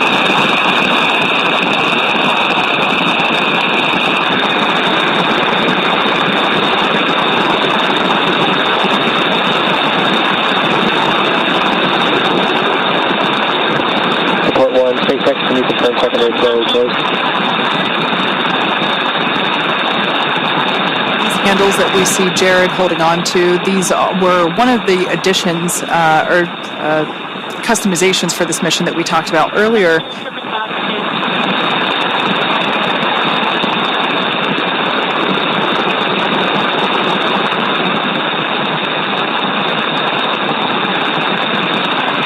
Support 1, SpaceX contact.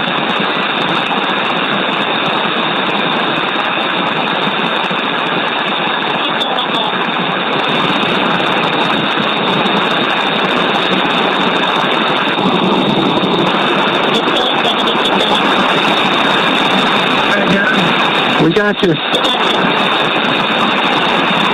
All right, copy. Got support 1.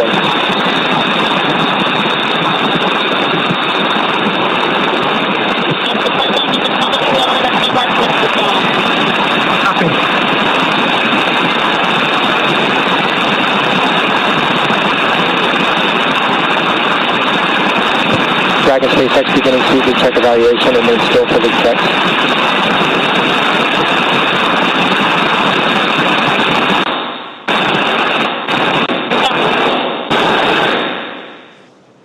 So once again, that background noise is expected. That is the microphones and the flow of air within the suits. So we're trying to stay quiet to, along with you, listen in on what the crew comms are as they go through. We're also going to get views in and out, as we mentioned before, due to ground station coverage. Continuing suited pre-breathe.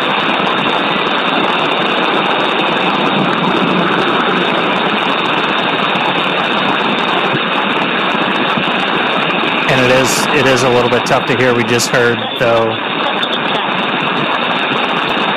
that we got 4 good leak checks on their suits, and now they're going to be in this final suited pre-breathe.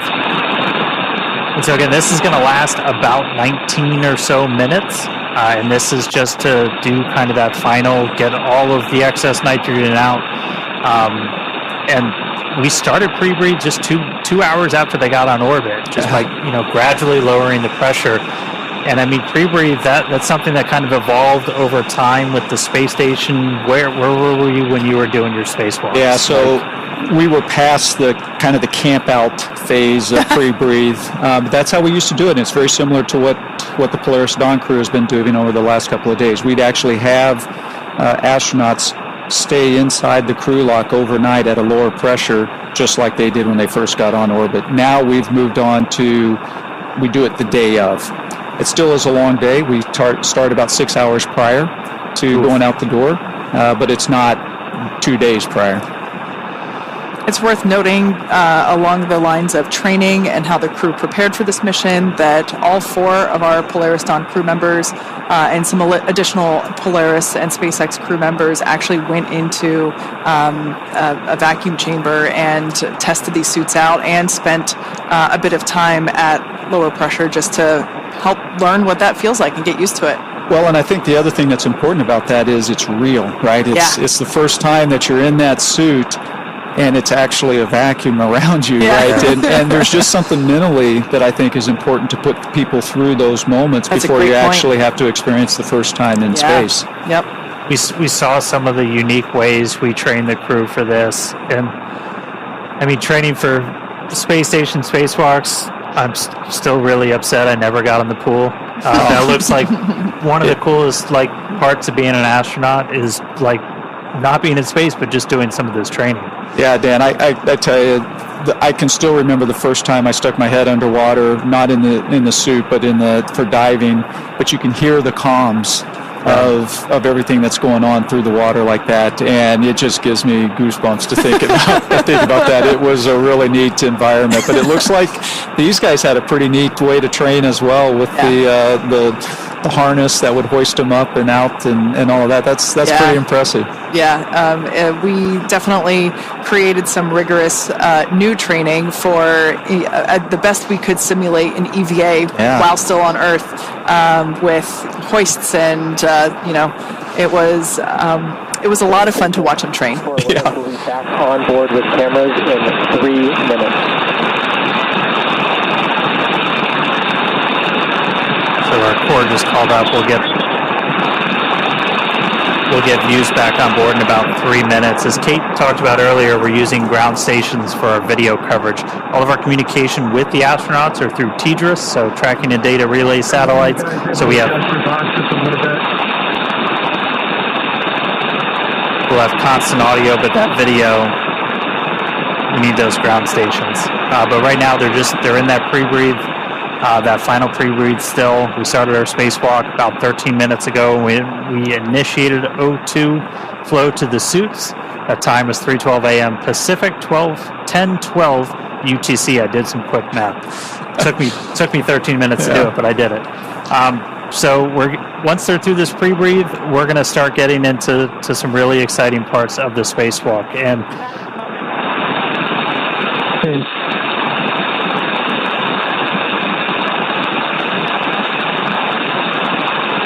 And then after we get through the pre-breathe, we're going to get to cabin vents. So, what's going through your head when you're like, man, it's happening. The air's going out. It's really happening. It's happening. Yeah, I tell you, it is a long process to get to this point, right? They've been prepping for this for 2 days, right? And one of the hardest things I found about the spacewalks is the waiting. Hurry up and wait. Hurry up and wait, right? You are so ready to go out and to do this mission and to go out that hatch, and it just takes time. And I think that's one of the things you talked about, my fifth versus my first. Your fifth, you kind of understand how long it's going to take. You have a better appreciation for how long it's going to take. And so you literally find yourself in these moments when you're kind of waiting through this pre-breathe or you're waiting for the airlock to depressurize. You just kind of find yourself just floating there, kind of zoning out, trying to keep yourself calm and relaxed and until that moment when it's game time. Yeah. Just a quick mention, we're about a minute out until we get those views back inside the cabin. The view that we had previously was our Dragon tracker, which if you want to see where Dragon is, you can actually look that up as well. We have it on our website, spacex.com/follow-dragon. But yeah, just as a reminder, our crew, they are in their designated, Jared's not, but our crew members, basically Sarah and Kid, have switched their seats for the EVA. Last time we were able to see inside the cabin, we saw Jared awaiting to open the hatch. So he wasn't in his commander seat, but Sarah is now sitting in Scott's pilot seat, also known as seat 3. And then Anna is on the far left side, and Scott is on the. We can see it there on the far right side. And also just a reminder, their call signs for these EVA operations: Anna being support 2, Kid being support 1, and then Sarah being EV2 and Jared EV1. Representing that Jared will exit first do his activities, which include just some mobility testing of the suit. And then Sarah will go out and perform the exact same testing once Jared comes in. Meanwhile, Kid and Anna will function as the eyes and ears. They will be performing their own list of operations during, or their own list of tasks during the EVA. So while Sarah and Jared are going to be the ones that are, partially egressing the capsule once that forward door is open, Kid and Anna will also be performing an EVA in their own right. That's right. And we talked about it earlier, first time for people exposed to the vacuum of space. There's a lot of firsts in this. That's going to be a really cool first, not just for us and Dragon. But we are going to be getting views back really soon. We're, again, just in that final pre-breathe step right now. And then we're going to start venting Dragon down to near vacuum. So we're going to have a couple of different valves that are going to open up. And the atmosphere inside Dragon is going to start going overboard out into the vacuum of space. Now, the crew, the ground, they can pause that cabin venting if they need to. We can pause and resume. The most likely reason is for ear equalization, is again, you're going through a lot of pressure changes anytime you do a spacewalk. And so if you've ever flown on an airplane and your ears popped, you've experienced just a little bit of what they might be going through right now. Once we start cabin venting, if we terminate or abort the spacewalk during that venting, we cannot start again. We talked a little bit earlier about how consumables are like the thing that really drives you. And for us, we don't have a great big airlock with this, with a full station's worth of oxygen and stuff like that. So suited pre-breathe complete. Confirm pre-breath for venting at pre-breathe complete.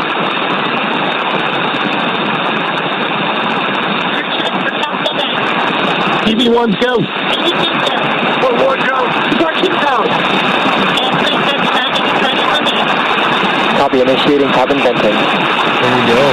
That is great news. Exciting. So that breathing of that pre-breathe where they were breathing increased oxygen, we just heard that they're good. They all four crew members gave the go. So now we're going to vent the cabin.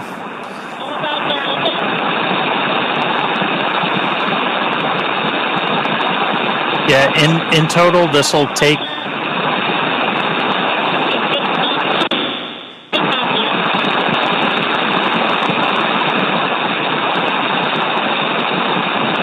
In total, this will take about 8 minutes, and the graphics you see on your screen, that's live telemetry, everybody. So you can see the pressure inside Dragon starting to tick down. You're going to see the suit pressure tick down as well, is what we're really trying to maintain is a pressure differential. And so with these suits, we're going to be hovering right around 5 or so. You might see about 4.9 to 5.1, 5.2. It'll be about 4.9, and then we'll probably see it go up a little bit when they reinitiate the secondary flow for cooling. Copy 7. Yeah, Dan, and you talked about that, about 5 PSI is what the suit will be. We're actually a little bit lower in the EMU, and so we've talked a lot about mobility. That difference between we're at 4.2 and they're going to be at 5, it can actually make quite a bit of difference just in how hard it can be to move the suit around, etc. Yeah, this crew got to, and that's something we can simulate, in a vacuum chamber or even just in 14.7. You can simulate that differential pressure. Getting calls from the crew. They're monitoring along. EV1's good. Forward good. We're going to hear that We're going to hear that chorus pretty frequently, where you do those kind of frequent, almost like check-ins. And I know you guys did something kind of similar, where you would have to pause and check your gloves, that kind of stuff. We did. I will tell you, one of the interesting things watching this live right now, the difference is how quickly the depressurization is happening here versus what my experience was. And so you talked about being able to clear your ears and all that. You're not giving a lot of time for your ears to adapt to that lower pressure. So this seems pretty quick to me.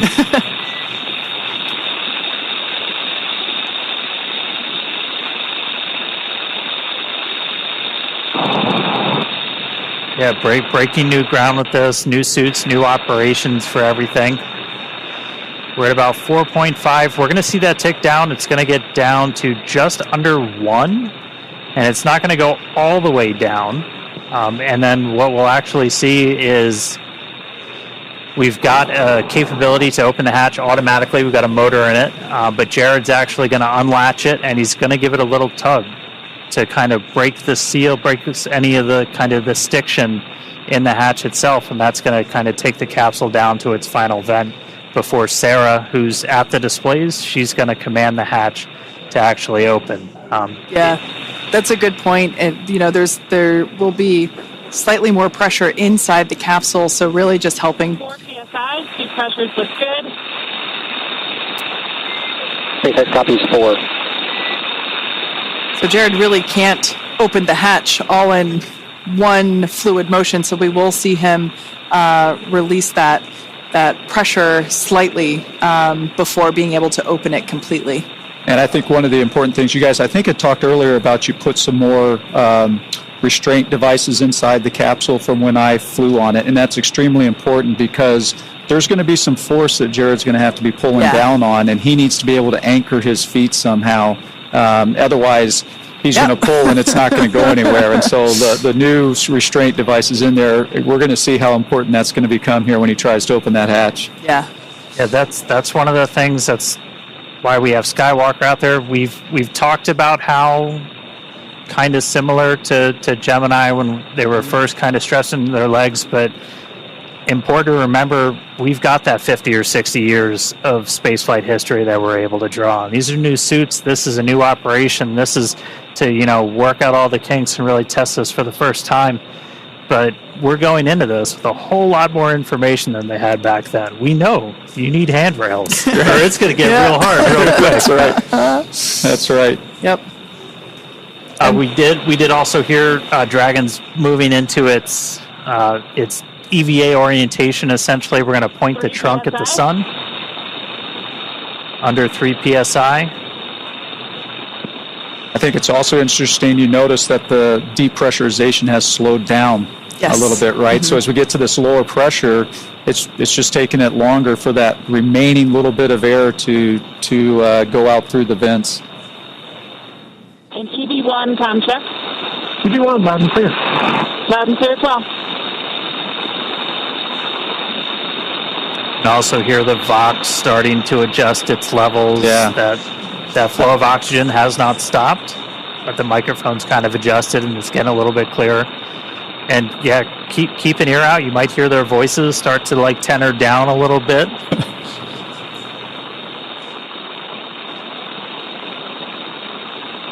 I do think that's an important point, Dan, that how important comm is, right? And when it's compromised a little bit just by that extra airflow and the Vox not keeping up with it right away, how challenging it was just to hear those calls, and they can be some pretty important calls. Of course. Comm is just critical.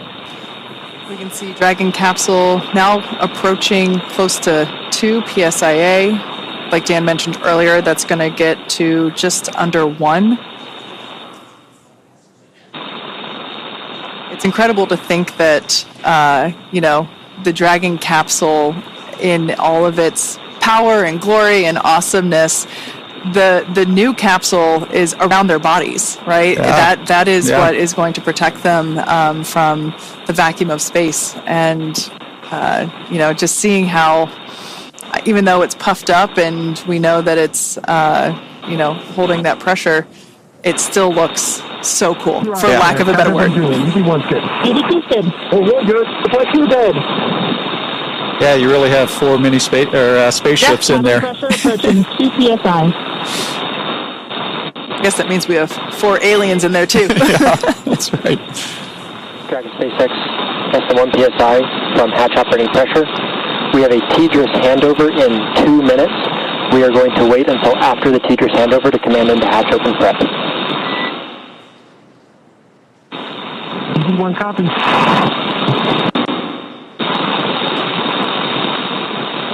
And I think you heard that, the TDRS handover. So there's going to be a short period of time there where they're out of comm, and it's kind of interesting because we're at a very critical phase.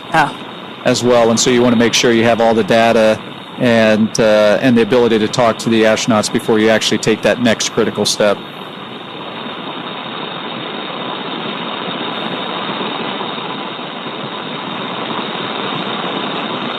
We'll see it.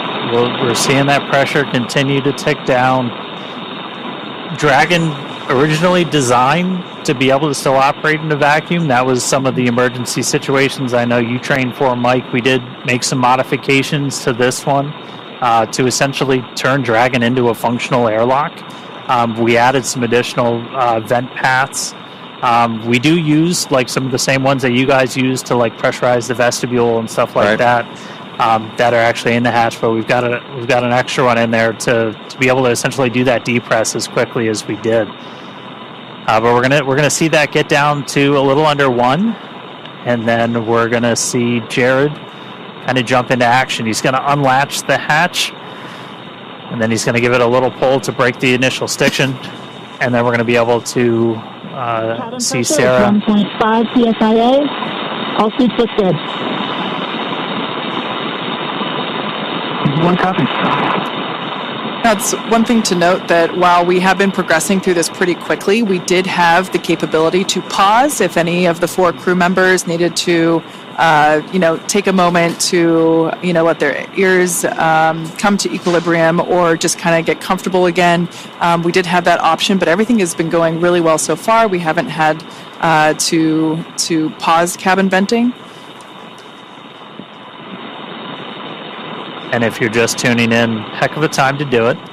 We're about good timing. A little under 28 minutes into the spacewalk today, which again, that started when we started flowing O2 to the suits of these crew members. That was at 3:12 Pacific, 10:12 UTC. We just heard that Dragon's now in its EVA attitude. Handover complete.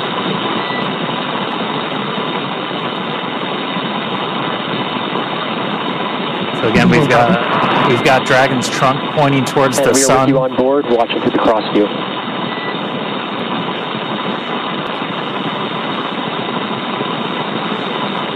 That was SpaceX core Arthur Burialt, just letting the crew know that where the cameras are on inside and basically which camera is looking at them. It's so fun to hear Arthur's voice because he was actually a part of our mission as well. In fact, Arthur was an intern.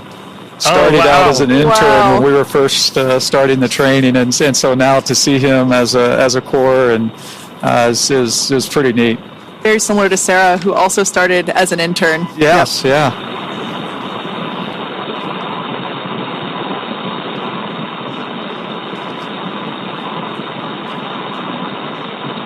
Okay, we're coming up on 1 psi. You saw the light change a little bit through that window as we're in our EVA position, trunk facing the sun. That's going to help us with thermal inside the capsule and on the crew suits. Also going to make sure we're maintaining that optimal pointing for communications with the TDRS satellites. Once the hatch is open, we're going to disable any of the Draco thrusters that point forward, because you don't want thrusters firing off when a crew member's outside.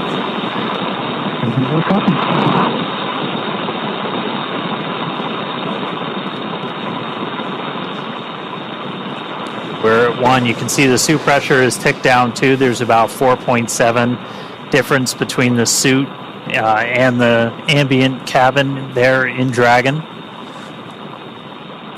That umbilical that you see there just to the side of Jared, that will continue to flow the air into his suit as well as provide telemetry and communications connection. That's also where we have the safety harness built in as well, so it's able to... Dragon SpaceX, cabin pressure below hatch operating limit. Stand by for transition to hatch open prep. Here we go.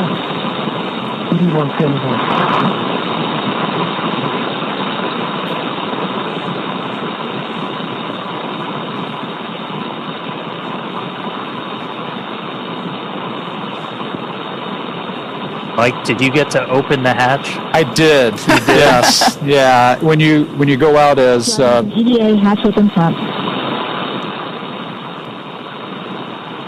Dragon SpaceX, for an EVA hatch open prep. Confirm crew ready to open hatch.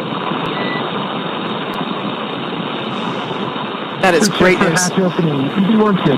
EV2 10. Hold good. About 2 good. SpaceX EV1, we're ready to open the hatch. SpaceX copies. Dragon, you are go to open hatch. Go.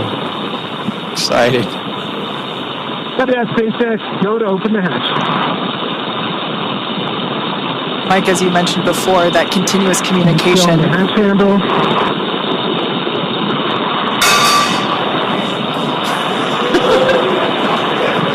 As you can hear, we do have a crowd gathering outside of Mission Control here in Hawthorne. In their excitement, somebody dropped a cup. We can see our commander, Jared Isaacman, now turning the crank, which allows the that top hatch to open. We'll see him give it a pretty heavy... EV1, hatch is visually indicating open. SpaceX copies. Stand by.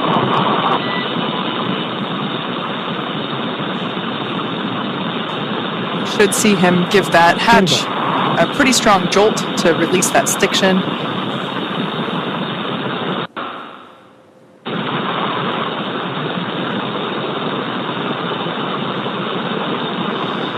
Hatch is now unlatched.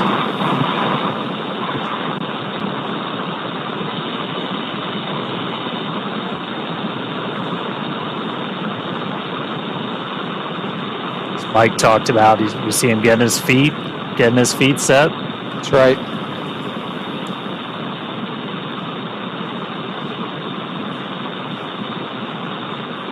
Dan, you'd asked if I'd gotten open the hatch. So when you go out as EV1, just like Jared here is EV1, that's typically the role for you is to open that hatch. And you guys have to draw straws, fight over who gets.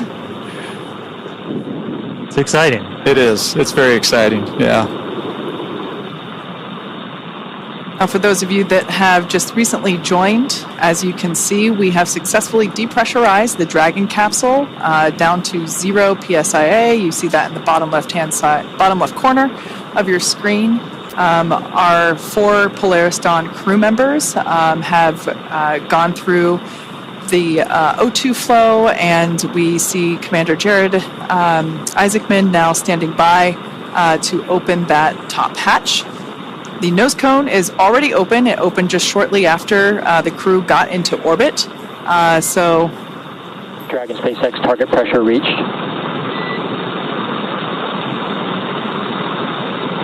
Copy that, SpaceX. I'm unseating the hatch now.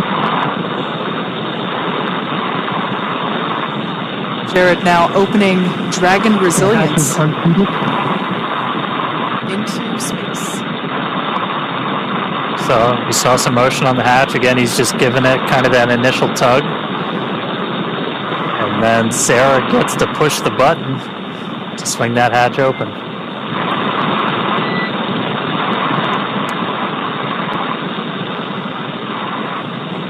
Much more movement there on the forward hatch.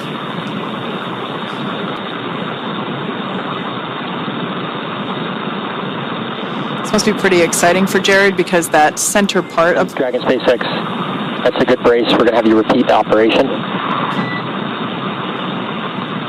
Center of the hatch actually has a window. SpaceX, the hatch is unseated. Copy. Let's give it another pull. The hatch is several inches inflated to blue light. Copy. We see it.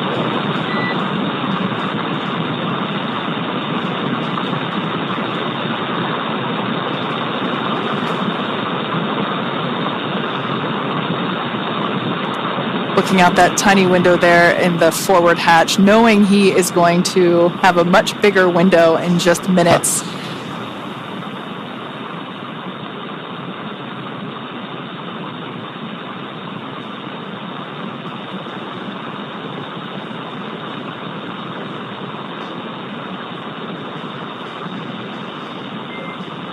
Dragon SpaceX vent complete.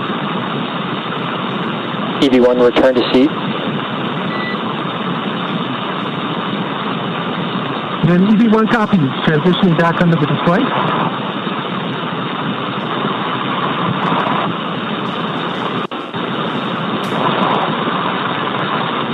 again, one of the reasons we had Jared do that was to... Dragon SpaceX, we're actually watching that hatch. We're going to have you repeat the last operation. Sounds like they're going to have him repeat them. One of the reasons we're doing that is just to kind of vent any of that residual atmosphere. Come up from under this way. And EV1, you are go for manual hatch open. Sounds like we got our first audible of the day. As we said, that we can open the hatch. Opening the hatch manually. We could open the hatch. We could open the hatch automatically, or we can do it manually. And so they just gave Jared the go to open that hatch manually. So we just went out of ground station reach, so we'll get the views back. Wow. We'll get the views back real shortly. And then the hatch will get open. Hopefully we'll see a hatch open. And hopefully we see it. Yeah, hopefully we see a hatch open. The hatch is open. SpaceX copies, hatch open. That is fantastic news for those that... SpaceX EV1, I'm looking at the seals. Initial view looks pretty good. I don't see any bulges or indentations. Copy on hatch seal report.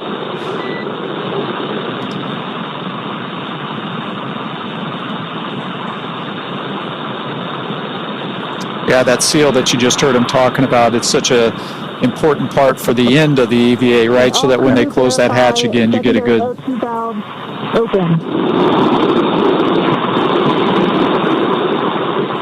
Get a good seal of that.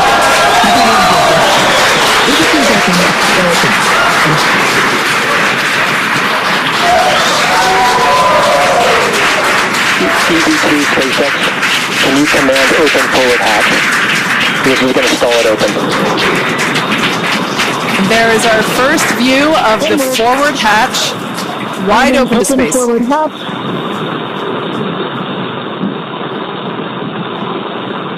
Execute.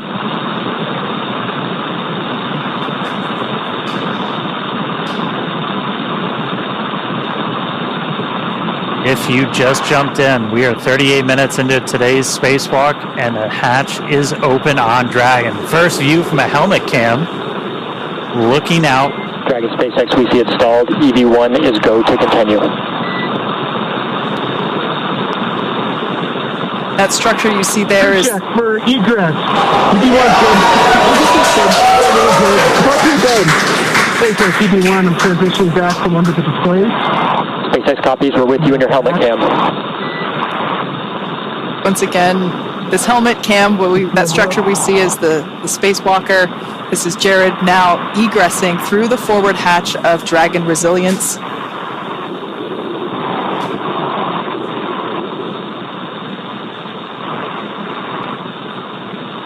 These are the first views of the first ever commercial spacewalk. I'm at the bottom of the mobility is progressing. I have a feeling the crowd is about to go wild.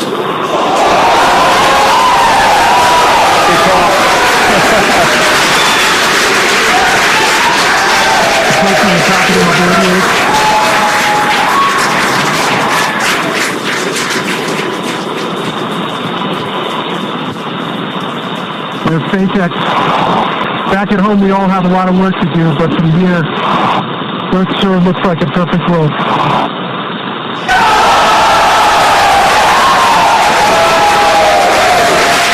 Nice, SpaceX. EV1, I'm going to step into Test Matrix 1. Single-handed mobility demonstration. Commander Jared Isaacman now emerging Copy from... with you in Test Matrix 1, watching from the nose cone.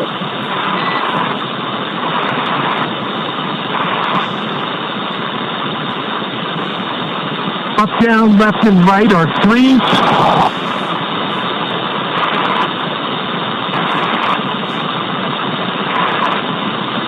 Pitch and roll are 3. Yaw is a 2. Switching. Single-handed operations are fine. Static and with dynamic disturbance. Switching to left hand.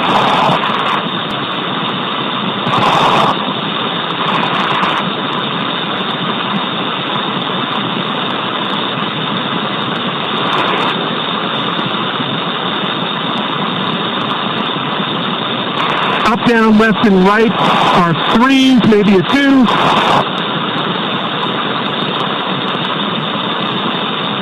Pitch is a 4. Roll is a 2. Yaw is a 2. So these are the suit mobility checks that Jared is Single-handed performing. operations, dynamic and with disturbance are all adequate. Test matrix 1 complete. HUD check, 5.3 psi, 48% RH, 33.9 Celsius. SpaceX copies test matrix 1 and HUD readout.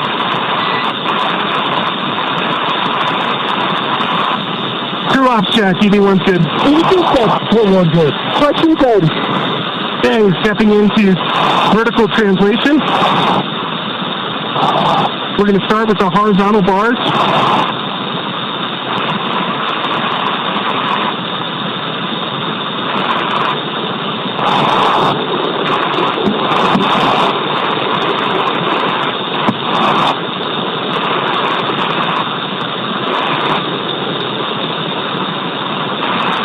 All right, we're going to transition over to vertical.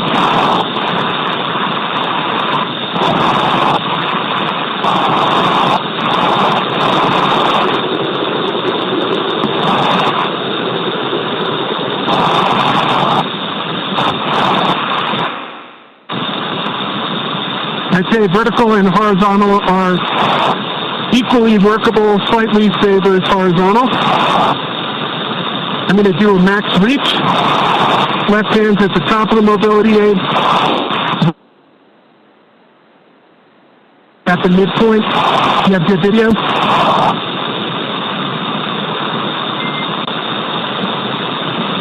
We just lost our live video. Stand by 1. Okay, switching over to max reach. Switching hands. Copy that, SpaceX. I'm holding up with the max reach. NED1, go ahead and continue the operation. We'll let you know we're back on with live video.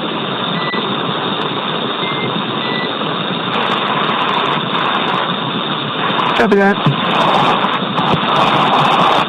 And for your awareness, max reach, left aid, and the mid bar. Next test matrix 2 is complete. HUD readout, 5.3 psi, 33.9 Celsius, 50% RH. Copy, test matrix complete and HUD readout. Drop check, EV1 good. EV2 good. We're good. What's good? Stepping into test matrix 3.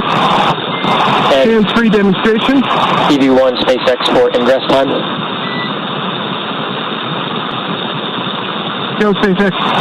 Recommended ingress time of O2 flow plus 7 minutes.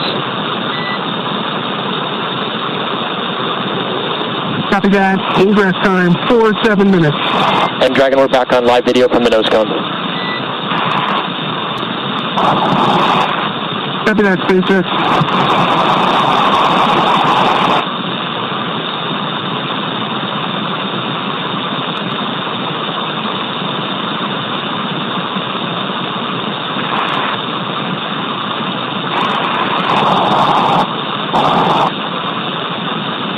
And SpaceX EV1,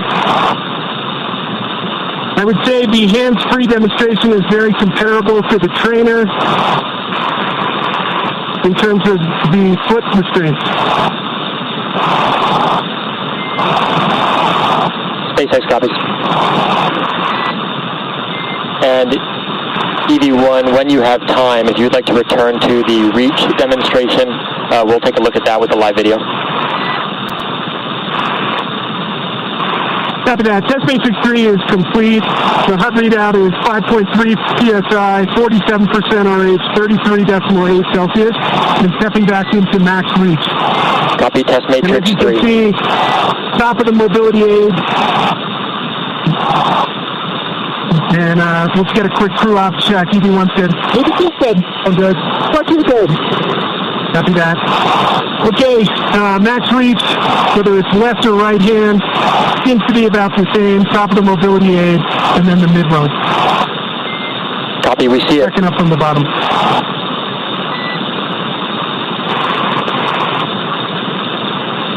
Any go back, SpaceX? Negative. We got about 1 minute until EV1 ingress. Copy that, 1 minute.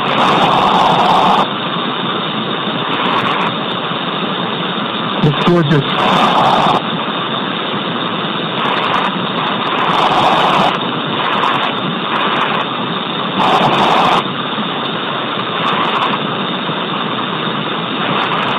Towards the two sides to get the intelligence and right foot. EV1, we're checking out your helmet cam now.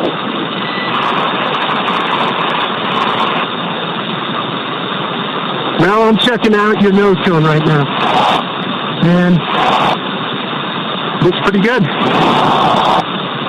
Copy, we're turning nose cone. See you looking at us.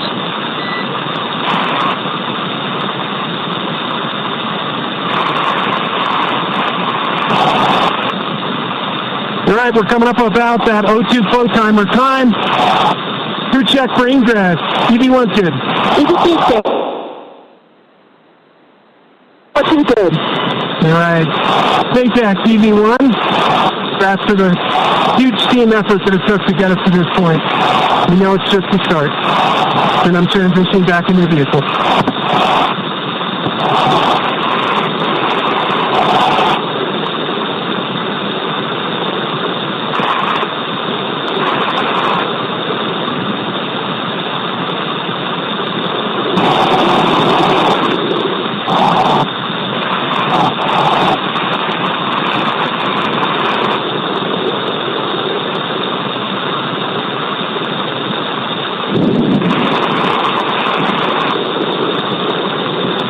And SpaceX EV1, just taking a quick look here at the hatch seals.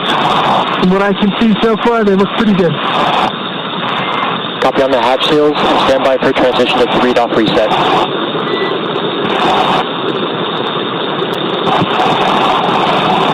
Copy that, SpaceX. Good.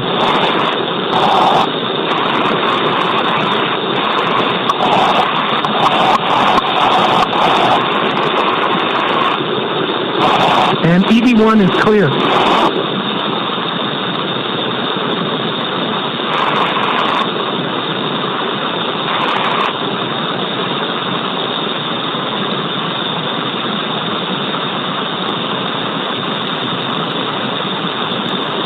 All right, so Jared back inside. We heard him going through what's called the test matrix. It's basically just a bunch of maneuvers using different hands, using the foot mobility. 3-off reset is in progress. Calling out numbers. Right now, though, we're doing, you just heard Arthur call up 3-off reset, so we didn't use any of the forward thrusters while Jared was out there.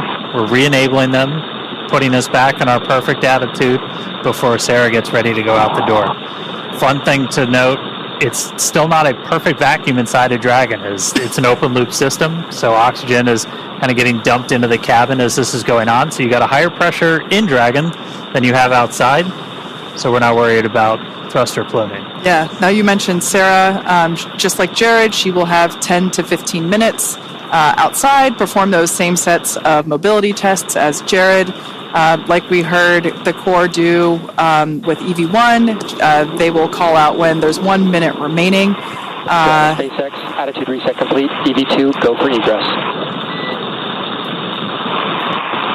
There's Sarah's clear to proceed. Copy. Crew check for EV2 egress. EV1's good. EV2's good. Real good. What too good? EV2 is going to go stand in the door and then step outside. Now this test matrix that Jared just performed and the one that Sarah's about to perform, they have both committed to memory in order to execute these. We saw it being done pretty efficiently. I can't believe how quickly that time went by. Mike, we were talking about how your spacewalks were hours and these guys only have 10 to 15 minutes and it just like that. Yeah, it can go pretty quick, and but fortunately... Fields looks good. I see a little bit of a bulge between 14 and 13.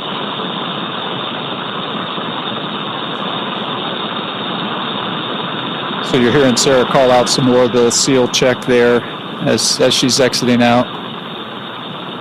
reseated. SpaceX copies that report. Good fix. So this was something we knew might happen. And Sarah, between 28 and 27. Copy.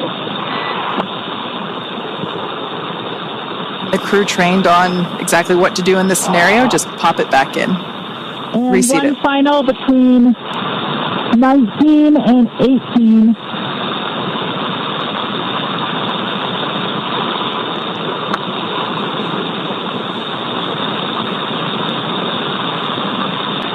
It might be best reseated with hatch closure. SpaceX copies. Can you repeat the location? After EVA complete.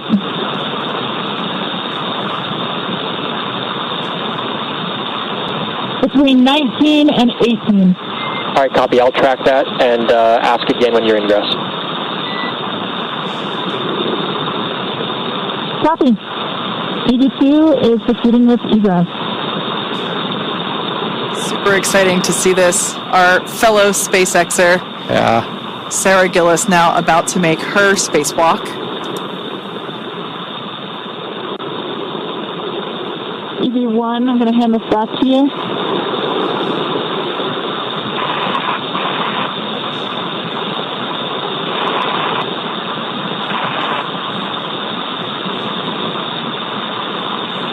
Like we mentioned, Sarah will be performing the same set of mobility tests, so we will do the same. Try to stand by and listen to those comms.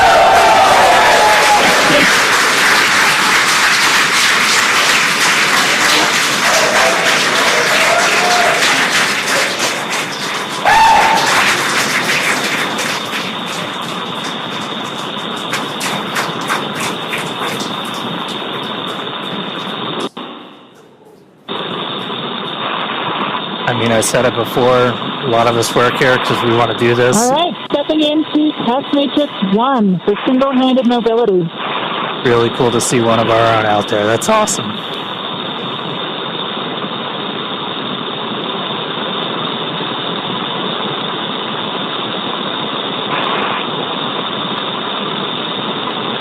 And EV2 for awareness, we're watching from the nose cone.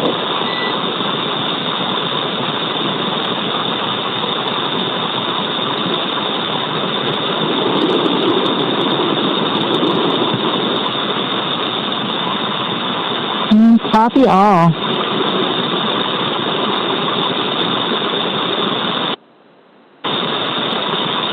I would say in all three translation axes, I'm having certainly cross-coupled movements. Forward, back, I am inducing a bit of a roll.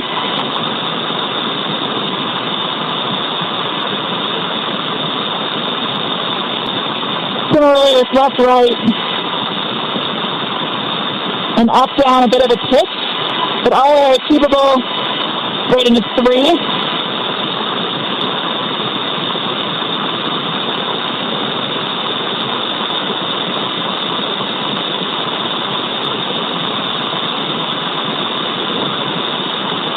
Yaw is a 3.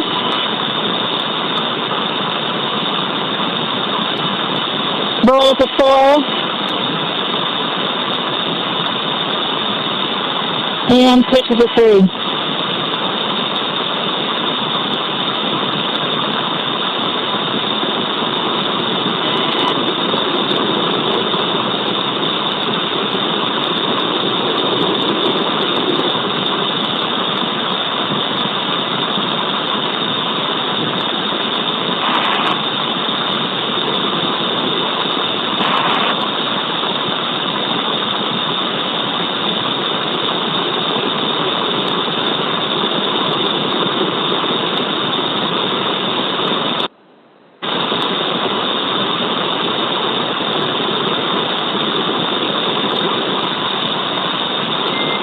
Source the left hand, stepping into vertical translation. SpaceX copies. And EV2 for awareness, we're tracking an ingress time at O2 flow, 5-9 minutes. Copy, 5-9 minutes.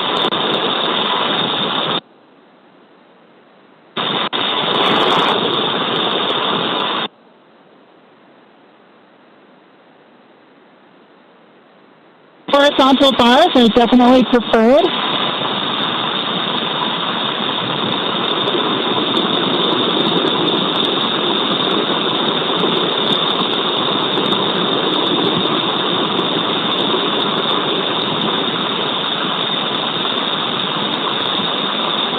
And I'm adequately able to stabilize my body with single-hand disturbances.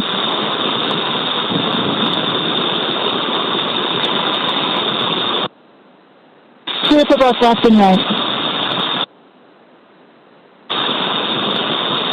Stepping into max reach, do you have visual? Affirm, we have visual on the nose cone. Copy from bar 4 to bar 2, from top down.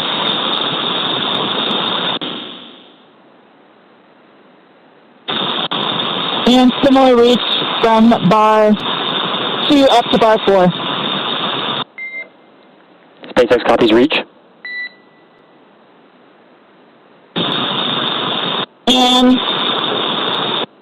EVA test matrix 1 complete. Sea pressure 5.25, 33.8 Celsius, 37% humidity. SpaceX copies HUD readout and test matrix 1 complete.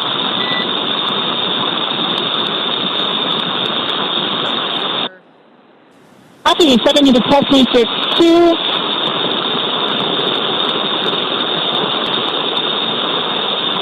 Like we mentioned before, views going in and out due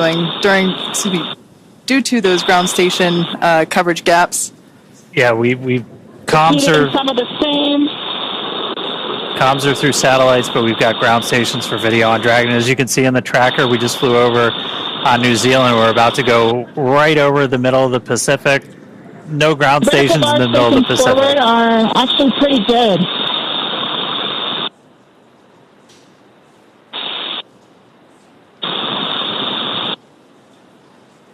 We're hearing the voice of mission specialist Sarah Gillis, our fellow SpaceXer on her spacewalk. She's got about a minute left, and then she's going to start heading inside. And SpaceX with a little more work, they can actually get between almost bar 1 and bar 4 on max reach. SpaceX copies.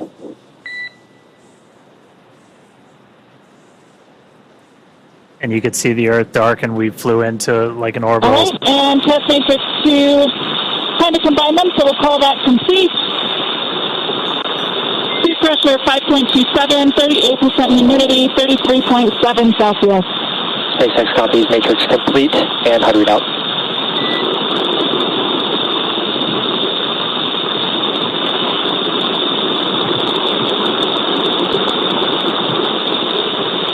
Stepping into hands-free demo. I'm able to engage and disengage my feet.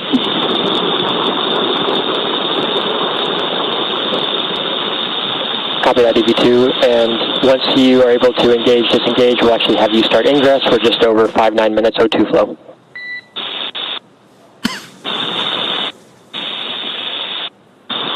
Copy.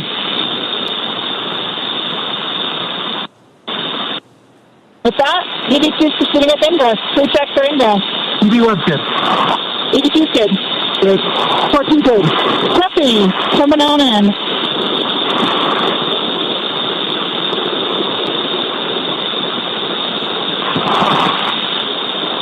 All right, and just like that, Sarah's going to start making her way in. Are clear.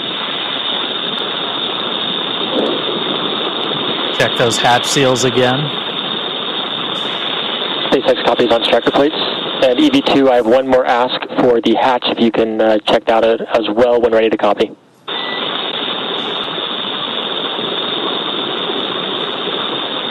Ready?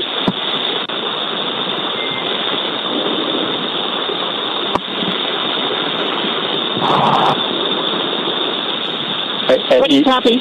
Copy. And EV2, what I'll have you do is, when you ingress, can you get eyes on the hatch handle mechanism and see if the handle has been stowed in the do not stow window, and report if you can see that?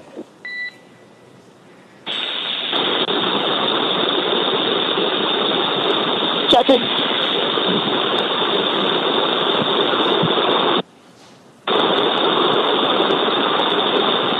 I think it's just outside. Copy, just outside. Thank you. Just outside the range.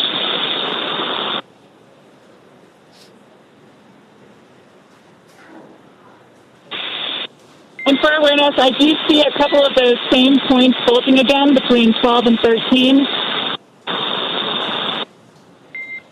Copy, your go to this. No, mostly between 12 and 13 right now. SpaceX copies at 12. If you can, your go to address those. Copy and worse.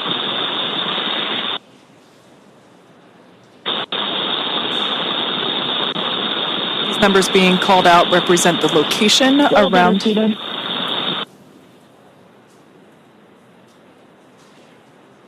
Yeah, the location around the circular hatch, just identifying where these bulges are. So Sarah's now reseating that seal. Not quite able to reach the back one, so we'll proceed with clearing for hatch closure. Just like that, we're already hearing about hatch closure. It's incredible that these two EVAs, just in 2 blinks of the eyes, are... EV2 is clear of hatch space.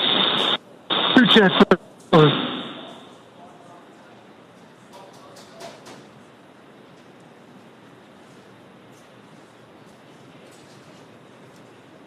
On your screen there is SpaceX Core, or Crew Operations and Resource Engineer. On duty tonight is Arthur Berrialt. This is the voice to the crew throughout their operations. Of course, you know, everyone has to sleep, so we have different shifts for Core. But Mike, your time in Dragon. Driving close. You're good? Copy. Deploying handle.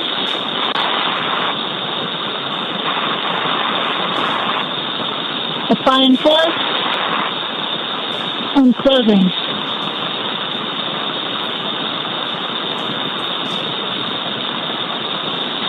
Once we get ground station coverage, again, we will be sure to bring you views within the Dragon capsule. But right now, Sarah is closing the forward hatch.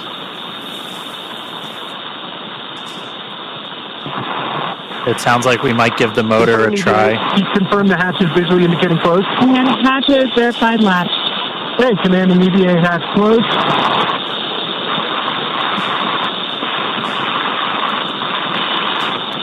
EVA hatch closed. All Dracos enabled.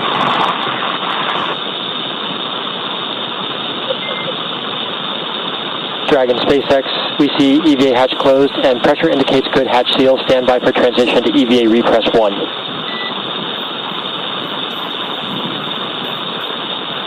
And EV1 copies.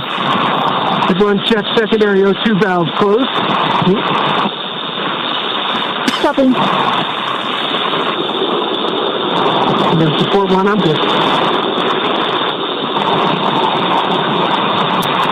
EV1 closed. EV2 closed. 41 closed. 14 closed.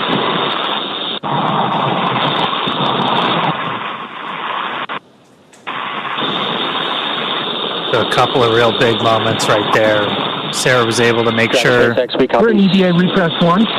We copy secondary flow is closed and agree. EVA repress 1.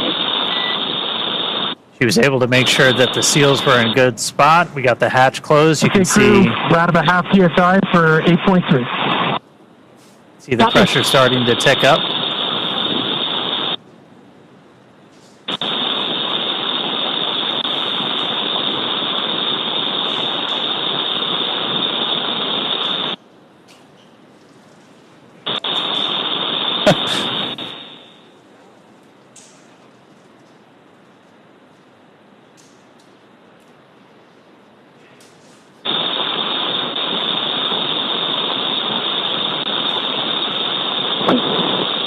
Just a final confirmation. Everyone confirm secondary O2 valves are closed.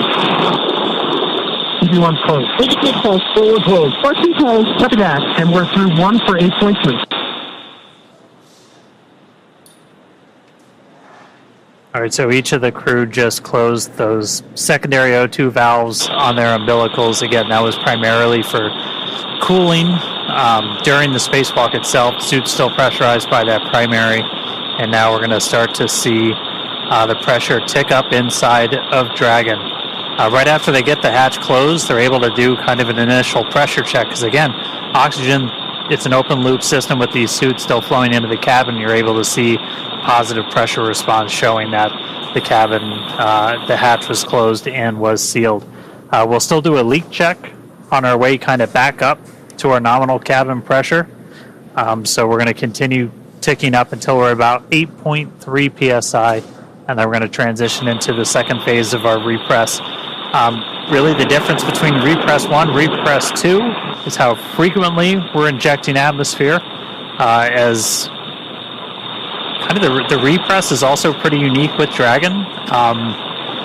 We're repressurizing with just nitrogen right now, which is a little bit unique. Obviously, you have nitrogen and oxygen in your atmosphere.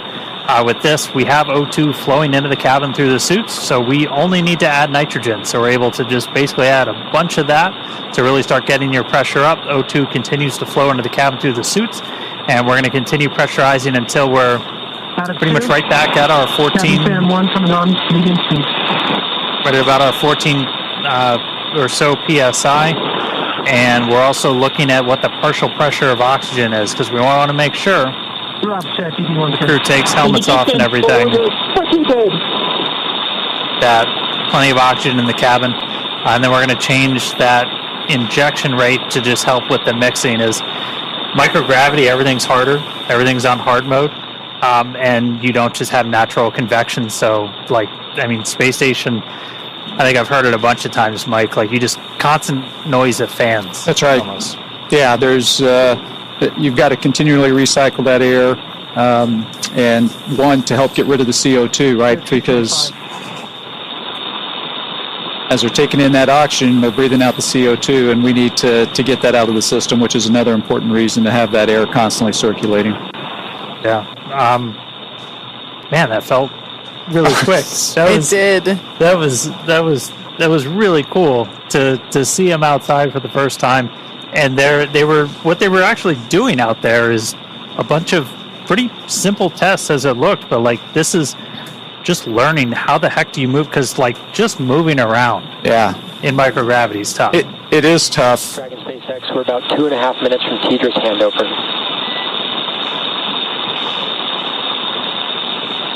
EV1 copy. Out of 3. Yeah, that movement is tough, and there is a big difference just of moving around when you're in your short sleeves like we're inside the capsule, and when you put on that spacesuit, it's much more challenging to move around with that on. Yeah, and what they were really doing was just kind of like you put your hand on Skywalker, and then you're changing your pitch, you're doing translation up and down and everything.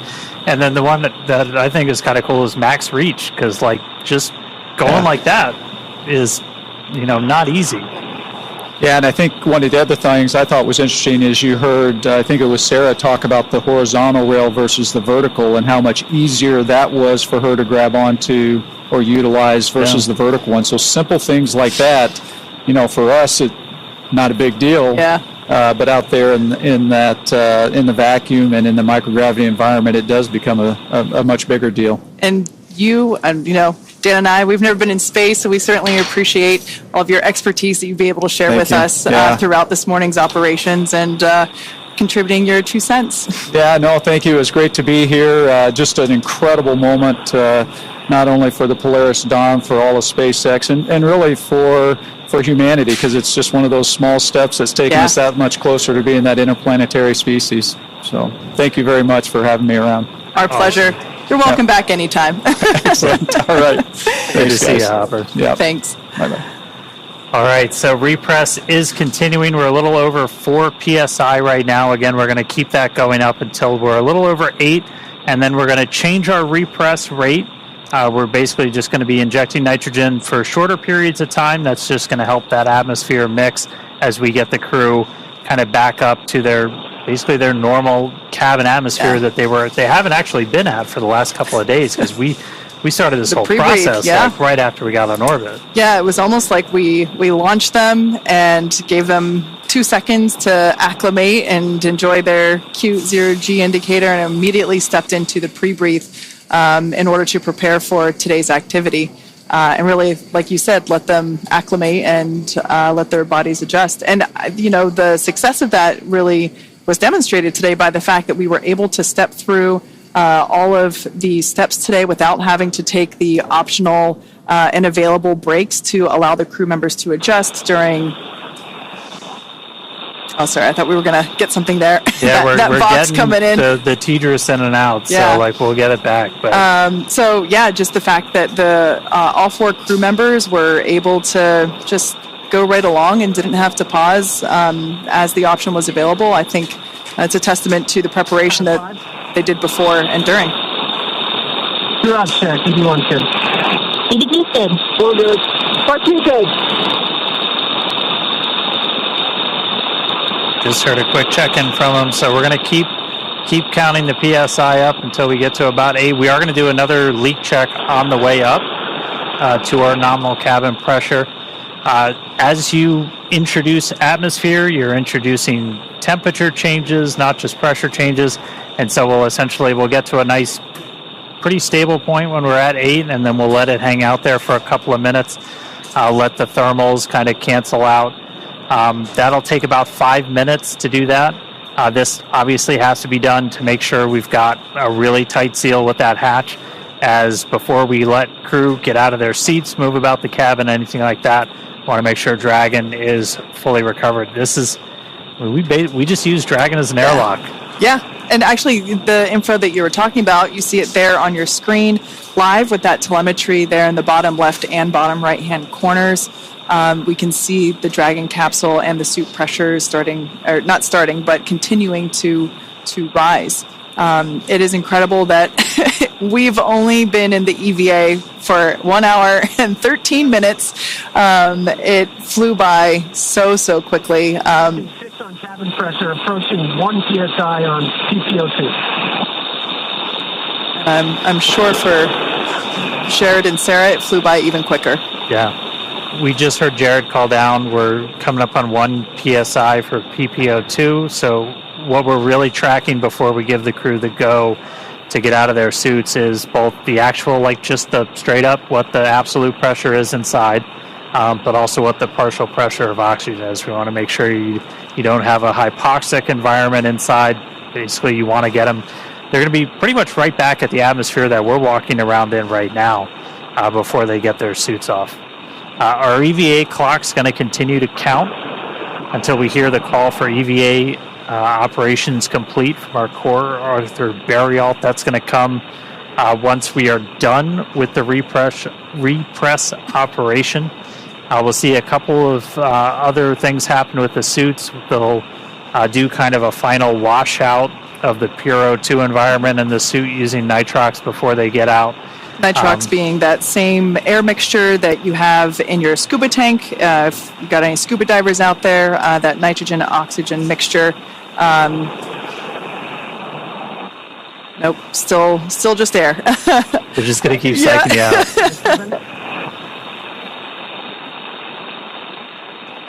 We should hopefully be getting video back from ground stations. SpaceX, passing 7.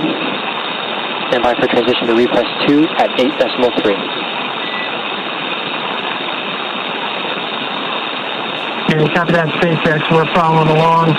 Repress 2 at 8.3.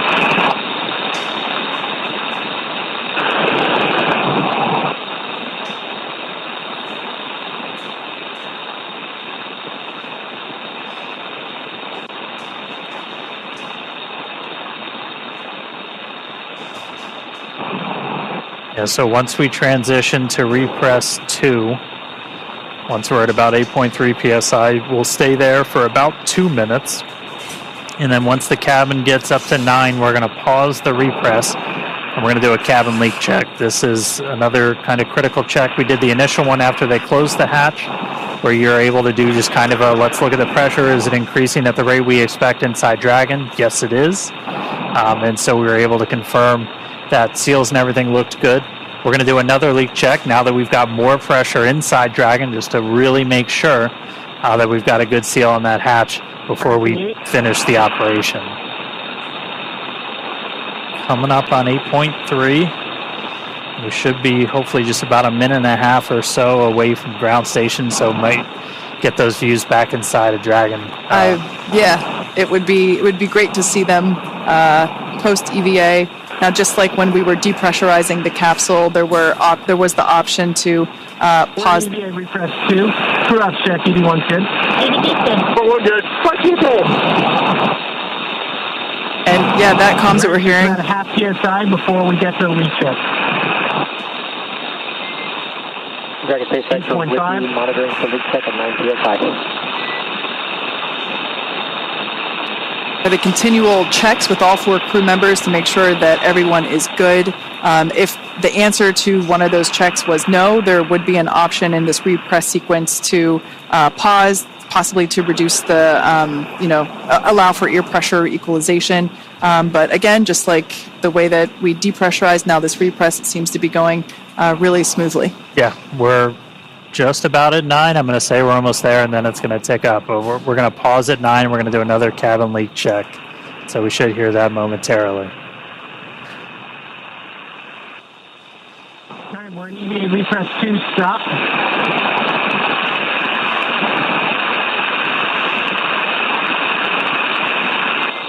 Dragon SpaceX is with you in EVA repress 2, stop. Waiting 5 minutes for thermal stabilization. We're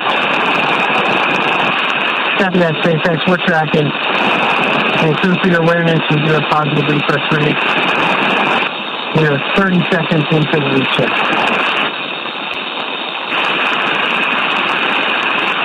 Like we mentioned earlier, right now this repress is being done with nitrogen. Once we get your awareness, PPO2 is 1.35, halfway there.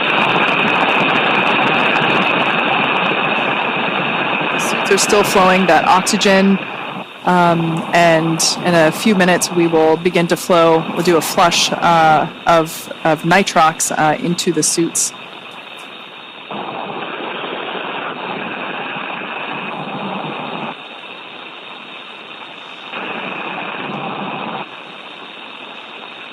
All right, we got our views back. There they are. It's a little sad to see that forward hatch closed again. It's got to be really hard when they tell you it's time to go back in. Yeah. Just one more minute. Yep. It reminds me of when I was a kid swimming in the pool. You know, time to get out. Just one more minute. I mean, it speaks to the professionalism for Jared, for Sarah, for the whole crew, really. Like that's got to be this is something they've been training for years, and it's got to be really hard not to go for those, that extra 30 seconds. But they're true professionals. Yep, they know there's a timeline. We're 2 minutes into this 8-minute leak check. Crew ops check. Everyone's good. Everyone's good. What's you good? PPO2 just passed 1.5.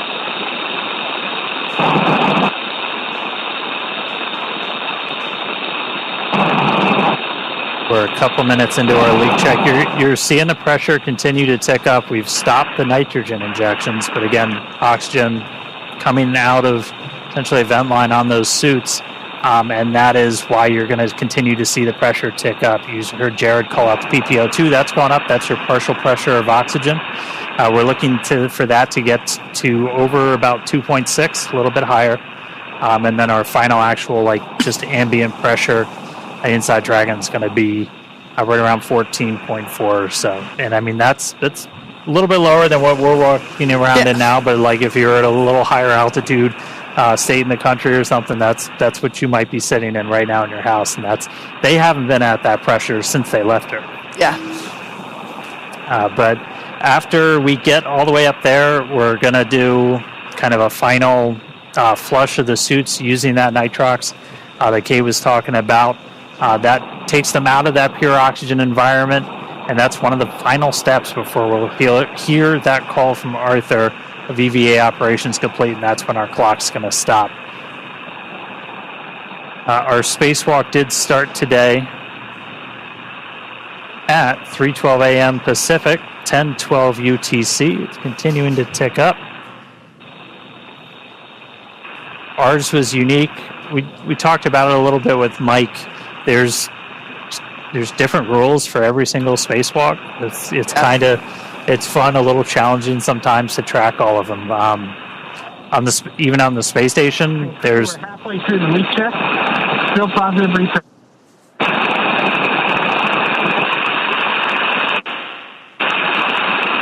We're about halfway through the leak check, so we got about 4-ish minutes left.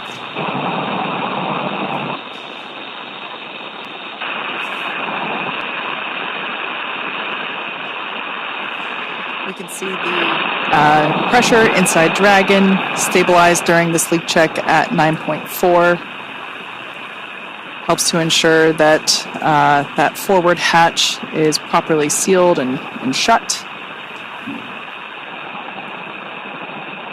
It's very similar to a suit leak check that we do in terms of sustaining a pressure and measuring that pressure over a period of time. Obviously the leak check for the capsule takes a little longer than the individual suit leak checks. But so far, so good. A little bit more than halfway through. Yeah, bigger volume. Check evaluation period start 3 minutes. All right, so we hit... Copy that, SpaceX. We're tracking. Hit essentially a thermal stabilization. So again, this is the fun... I think it's chemistry. I'm not sure, but like as you're raising the pressure, you're changing the thermal environment inside the cabin, so temperature goes up. Your temperature goes up, your pressure can go up. So you wait for all of that to kind of equalize, and once that gets at a steady state, you can do a real no-kidding pressure check on this hatch. And so we're underway with that. That's going to take a couple of minutes, and then we'll hear the results, and then look to resume with the repress. It'll slow down a little bit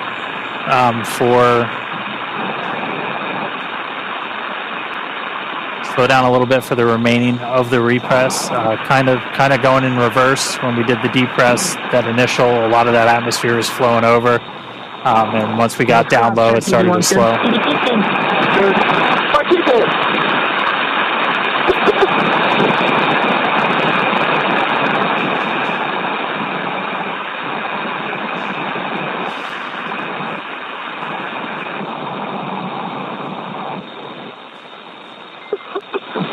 Really enjoying these in-cabin views. Everyone. Dragon SpaceX for awareness. This leak check is looking good so far, but we're still going to wait the full 8 minutes. Yeah, copy that, SpaceX. We're tracking.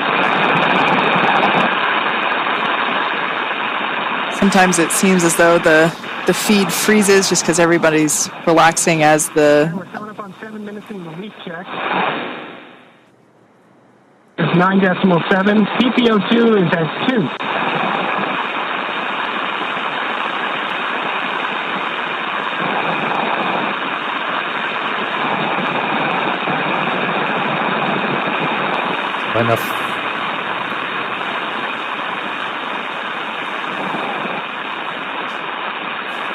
The final minute of our leak check. Reports from the ground, everything's still looking good.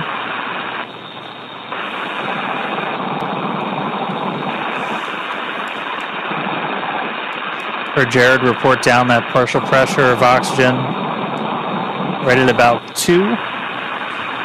Once that gets to about 2.6, we can essentially stop flow of that pure oxygen to the crew suits. Is like 2.6 is right where we want to keep it when we're at our final pressure. Dragon SpaceX, successful leak check. Stand by to restart or repress.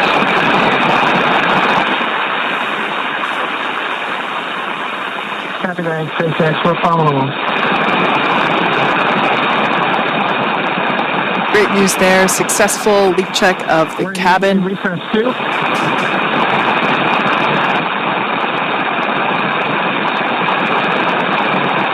All right, crew, we're in EVA repress 2. As a reminder, EVA repress 2 will complete when either PPO2 reaches 2.62 or cabin reaches 1 atmosphere. Right now we're coming up on 10 psi for cabin pressure, and PPO2 is 2.2.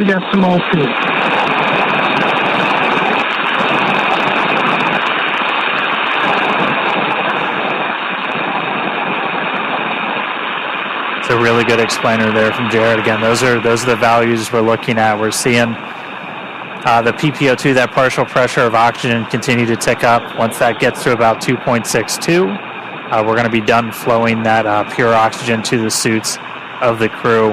And then eventually we're going to get to 1 atmosphere. It's about 14.4 is our target for today. And then our repress will be complete. So this will go a little bit slower than the initial repress. This could take up to about 20 or 30 minutes, even in some of the times that we simmed it. You don't want to introduce them super quickly to a higher pressure.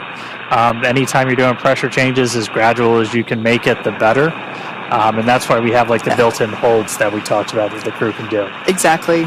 These are opportunities for the crew to pause the repress and just allow themselves to come to equilibrium. Words are Words are really hard right now. And we haven't had to utilize 2.3 PPO2, targeting 2.62. Cabin pressure is at 10.3. If I was a betting man, I'd say we get to the PPO2 threshold first. At that time, O2 will switch to nitrox in the suit. All right, good news there. And crew up check, EV1 what's his name? Dragon SpaceX, we concur with EV1 call.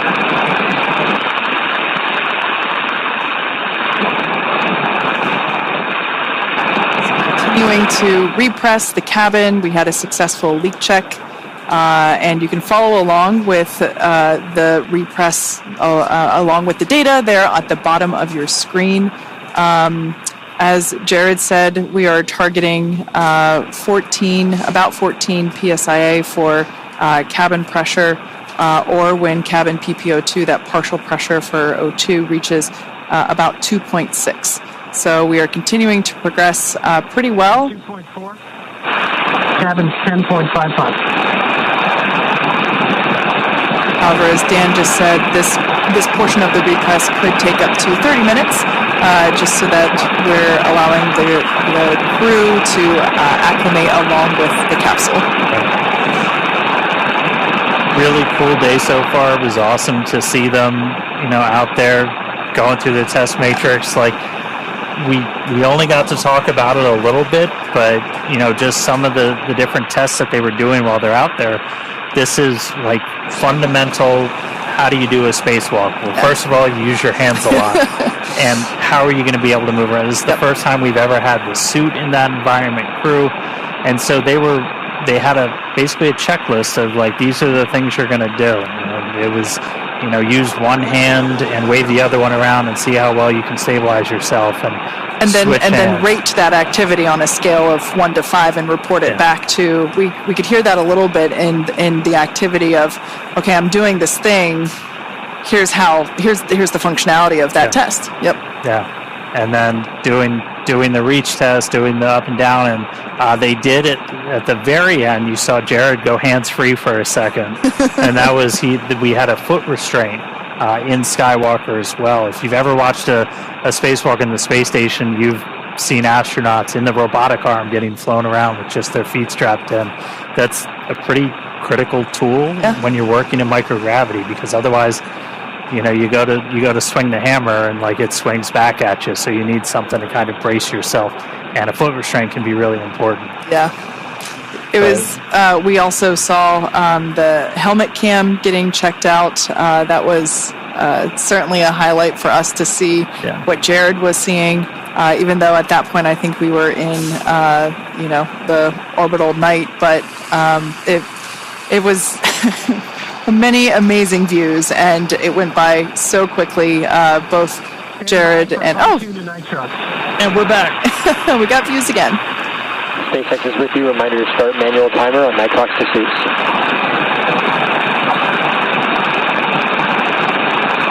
Got that, SpaceX. We're standing by.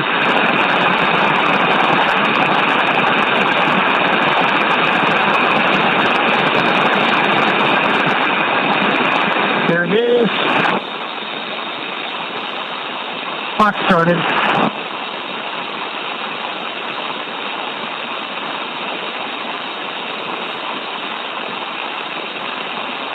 Come on, nitrox pursuit. Cabin TPO2 is 2.16. And cabin atmosphere is 11.11. Well, it might look like the feed is frozen. If you look closely, you can see small micro movements there with fingers and the strap above Anna's shoulder. We, unfortunately, due to ground station coverage, don't have video 100% of the time, even though we wish we did. That would be great. But we can see that Jared and Sarah are not strapped into their seats, of course, because they performed their EVAs, or their spacewalks, extravehicular activities, where Anna and Kid remained in their seats, the window seats, so we can see their safety harnesses still strapped in there. At this point in time, we are continuing with the repressurization of the Dragon capsule, Dragon Resilience. We had a successful leak check. 4-1 good. 4-2 good. Commander Jared Isaacman continuing to check in with his three fellow. Check secondary O2 valve open. EV1's open. EV2's open. 4-1 open. 4-1 open. 4-2 open.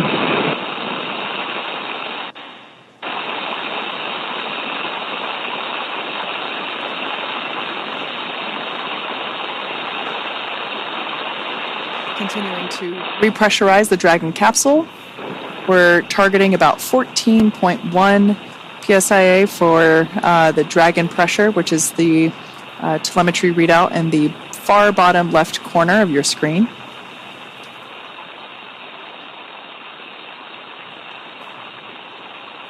Yep, and along with that, we're also tracking the partial pressure of oxygen. So we did hear that they've stopped the flow of pure O2 to the suits, and they've switched over to nitrox.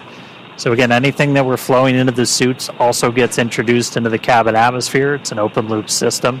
It's how you essentially maintain pressure in the suit, since you're just constantly flowing that air in there to wash out any carbon dioxide they're exhaling, to actually function as they're cooling. So we're switching over to nitrox just to make sure we maintain kind of the right balance of nitrogen and oxygen in that cabin before they get to go to take their suits off. So we're already at that for the O2, and so we're on nitrox in the suits now, still injecting kind of the pure nitrogen into the cabin itself, and the teams just keep an eye on the O2 levels as we go throughout, and we can adjust our injections as we need to. So we're just kind of hanging out now, waiting until they get to that 14, a little over 14, and then the call we're going to be listening for is going to be EVA operations complete from Arthur.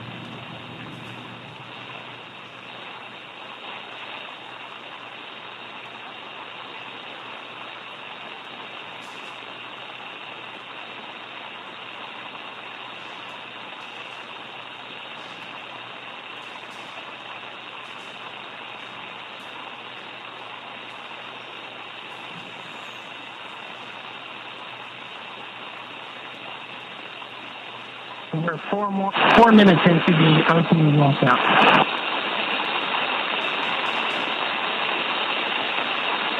Cabin TPO2 is 2.9, cabin pressure 12.5.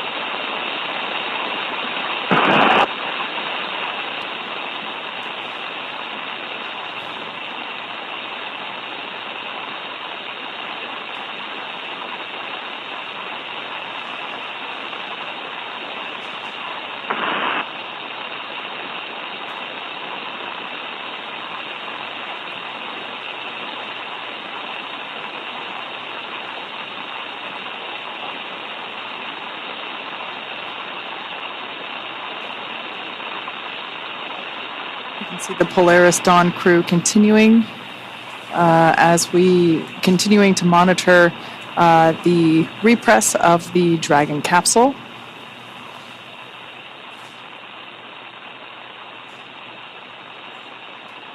On the far left side of your screen is Mission Specialist and Medical Officer Anna Menon. To her left, or our right, is Mission Specialist Sarah Gillis. Both of these wonderful women are our fellow SpaceX employees. So incredible to see them in space doing amazing things. Yeah, and seeing Sarah get to poke her head outside Dragon, that was, I mean, both of them have trained astronauts. They've basically gotten people ready to go do this, and it's got to just be really special to get up there and do it themselves. Incredibly. And then to the right of Sarah was Commander Jared Isaacman, who was the who performed the first EVA operation. So Jared went first, and then Sarah after him. And then on the far right-hand side of the capsule, so not this photo, but the live view inside, was Scott Poteet, prefers to go by his call sign Kid. He had the other window seat. Now, if you tuned into the launch phase of Polaris Dawn, you might recall that Scott... Period.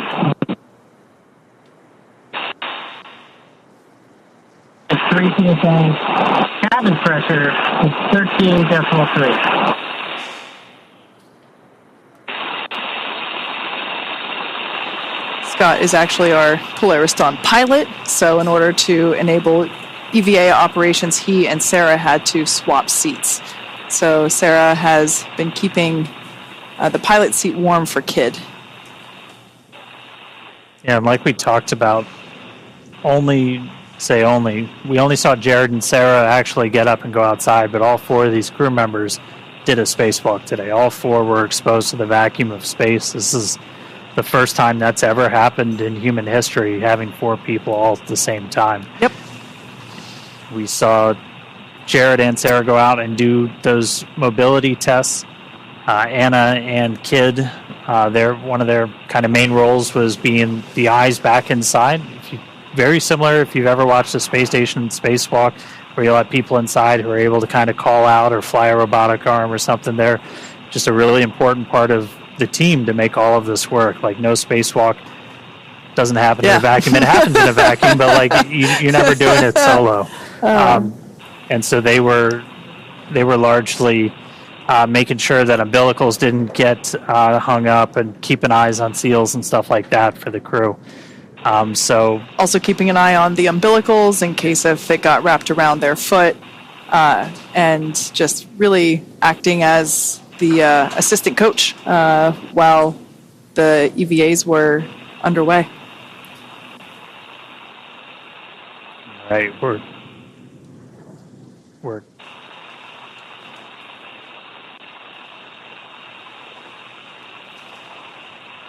coming up on 14 psi. Again, we're already at the oxygen levels in the cabin that we'd look for, and so now we're just waiting until we get to that final pressure. Technically, the EVA is still underway. That's right. We have not yet heard the call out, EVA complete.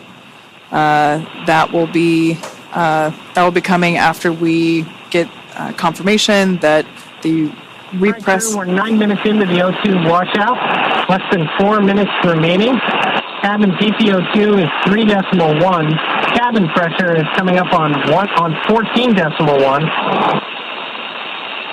I want to review a few things. So when the timer reaches 13 minutes, we're going to shut down the nitrox flow suits. Then we're going to close secondary O2 valves. And then you can use your manual vent valve into the plate. When your visors, do not disconnect umbilicals.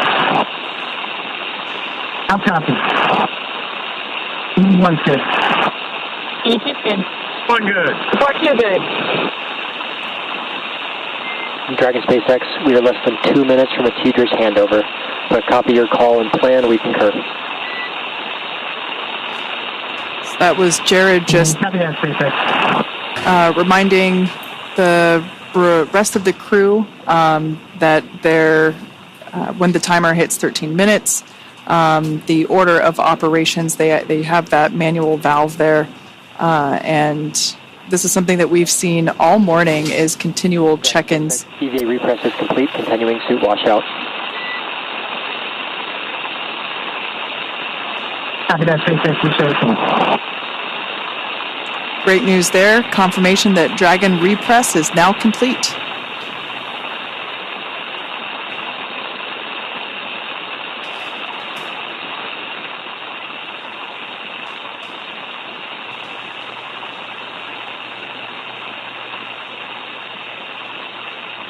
So right now we're just waiting for that final, we call it the O2 washout. So again, we've been using nitrox instead of the pure oxygen into those suits.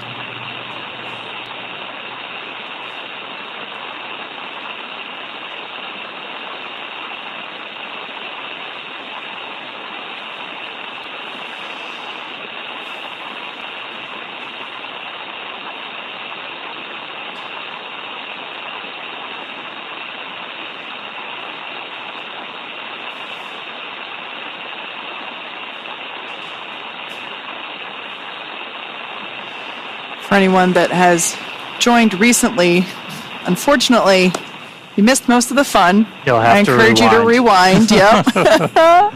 Go back about an hour. We have had successful completion of both Jared and Sarah's spacewalks. We saw them move through their test matrix and perform the suit mobility tests and the testing of the Skywalker mobility aid located at the top of the Dragon capsule. 1 minute to go. They moved through it quite quickly, really quite in the blink of an eye. And we've closed the forward hatch. We have repressurized the Dragon capsule, and we're now standing by for really the final operations of the morning. So yeah, unfortunately, if you only recently tuned in, you should definitely rewind and go back. There were some incredible views of the taking place during the EVAs. The crowd that we had in front of Mission Control here in Hawthorne was almost on cue. We're certainly excited, as were we, to see the views of Jared and Sarah emerging from the top of Dragon Resilience. It's been quite a morning, and I can't believe it's already almost 5 a.m. Pacific. We had there it is. Arming, disconnecting nitrox to suit.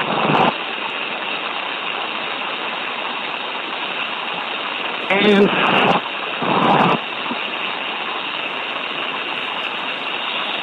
one in yet? Yep, please.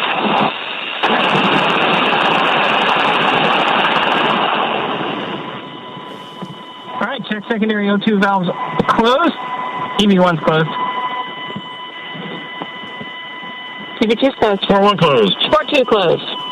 All right, you're going to manually vent down.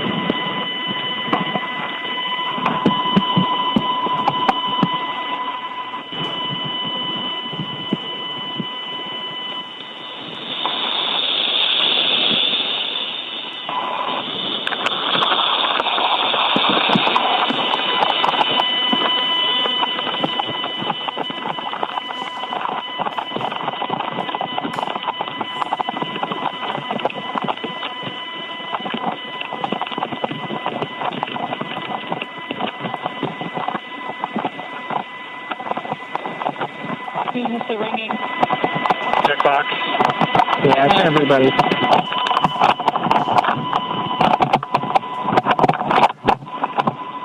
Whew. Smell that. Space. Dragon SpaceX, EV operations complete. And that's... Copy that, SpaceX. We show the same. Nice job for everyone, and everyone at SpaceX who made it possible. All right. SpaceX 9.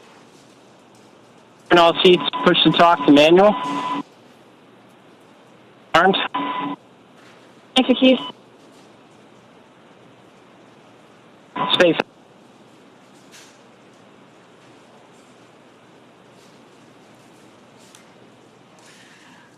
Wow. If you're just joining us, we just heard the call out that EVA operations are complete, which marks the completion. EV1, comm check on manual push to talk. Manual push to talk, loud and clear. All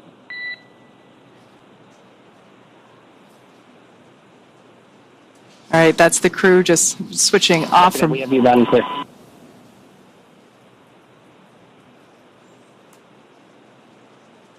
Just switching off from Vox and back on to the push to talk.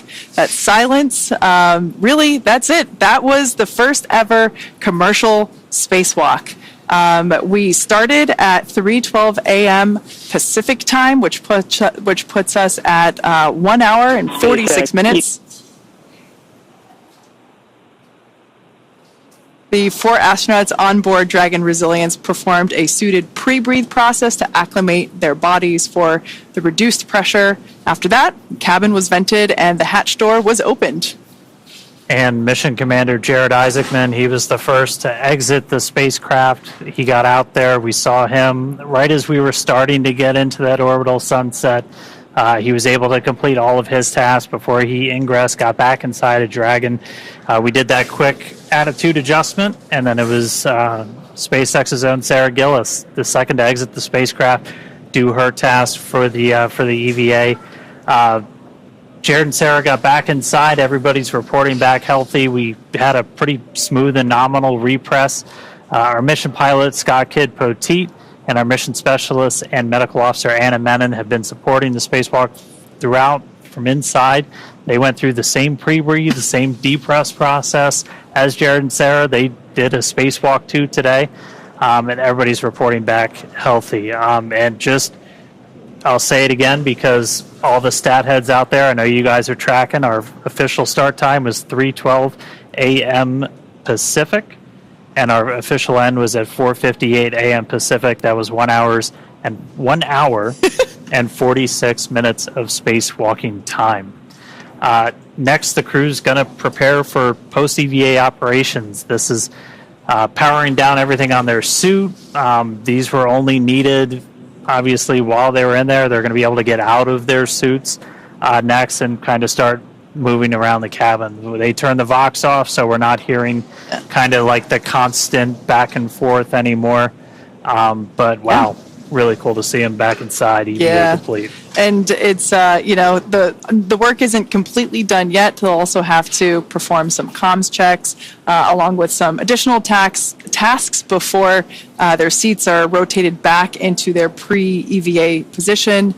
And all in all, wow, just an incredible view. We've said it already a couple of times before if you're just joining.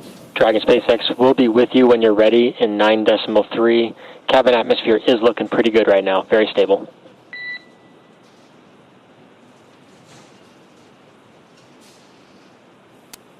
Yeah, copy that, SpaceX, and we are ready for your seat rotation. SpaceX copies. All right, report when that initiating. is incredible news. Okay. We're moving into seat rotation, so again, after that, the crew will be able to get out of their suits, and that'll be the end of just a really successful day. Hour and 46 minutes of spacewalking today. So the Polaris Dawn crew, they're back in their seats inside Dragon, completed a successful spacewalk, first ever from Dragon. A massive congratulations to the crew, all the teams at SpaceX who made this possible. Spacewalks are hard, and this was an incredible amount of work over years to get ready. Special thanks to Mike Hopper for being here with us today, sharing some great insights. Always good to have somebody who's done the thing to help you explain what's happening. That was awesome. Not only having done EVAs himself, but also he's a Dragon rider. He commanded the Crew 1 mission, so it was great to have him. Now, Polaris Dawn is the first mission in the Polaris program that will demonstrate new technologies, conduct extensive research, and ultimately culminate in a flight of SpaceX's Starship with humans on board. all of this while continuing to raise funds and awareness for important causes here on Earth. Now, you can learn more about the program at polarisprogram.com. This has been an incredible mission. On day 2, Dragon went to its high apogee point, the highest point in its orbit, more than 1,400 kilometers. That's higher than any Dragon mission to date. This is the farthest from Earth anybody has been since Apollo, and in over 50 years, since 1972. And then today, the crew, first civilians to perform an EVA in space, first one in Dragon. Yeah, and the crew also the first to test Starlink laser-based communications in space. Excuse me, I got too excited. And of course, we'll also be back to bring you live coverage of Splashdown, which we are hoping to have in a couple of days, obviously weather dependent. But you can stay on top of all of the SpaceX updates by following us on X. Thank you for watching, and we'll see you back here real soon.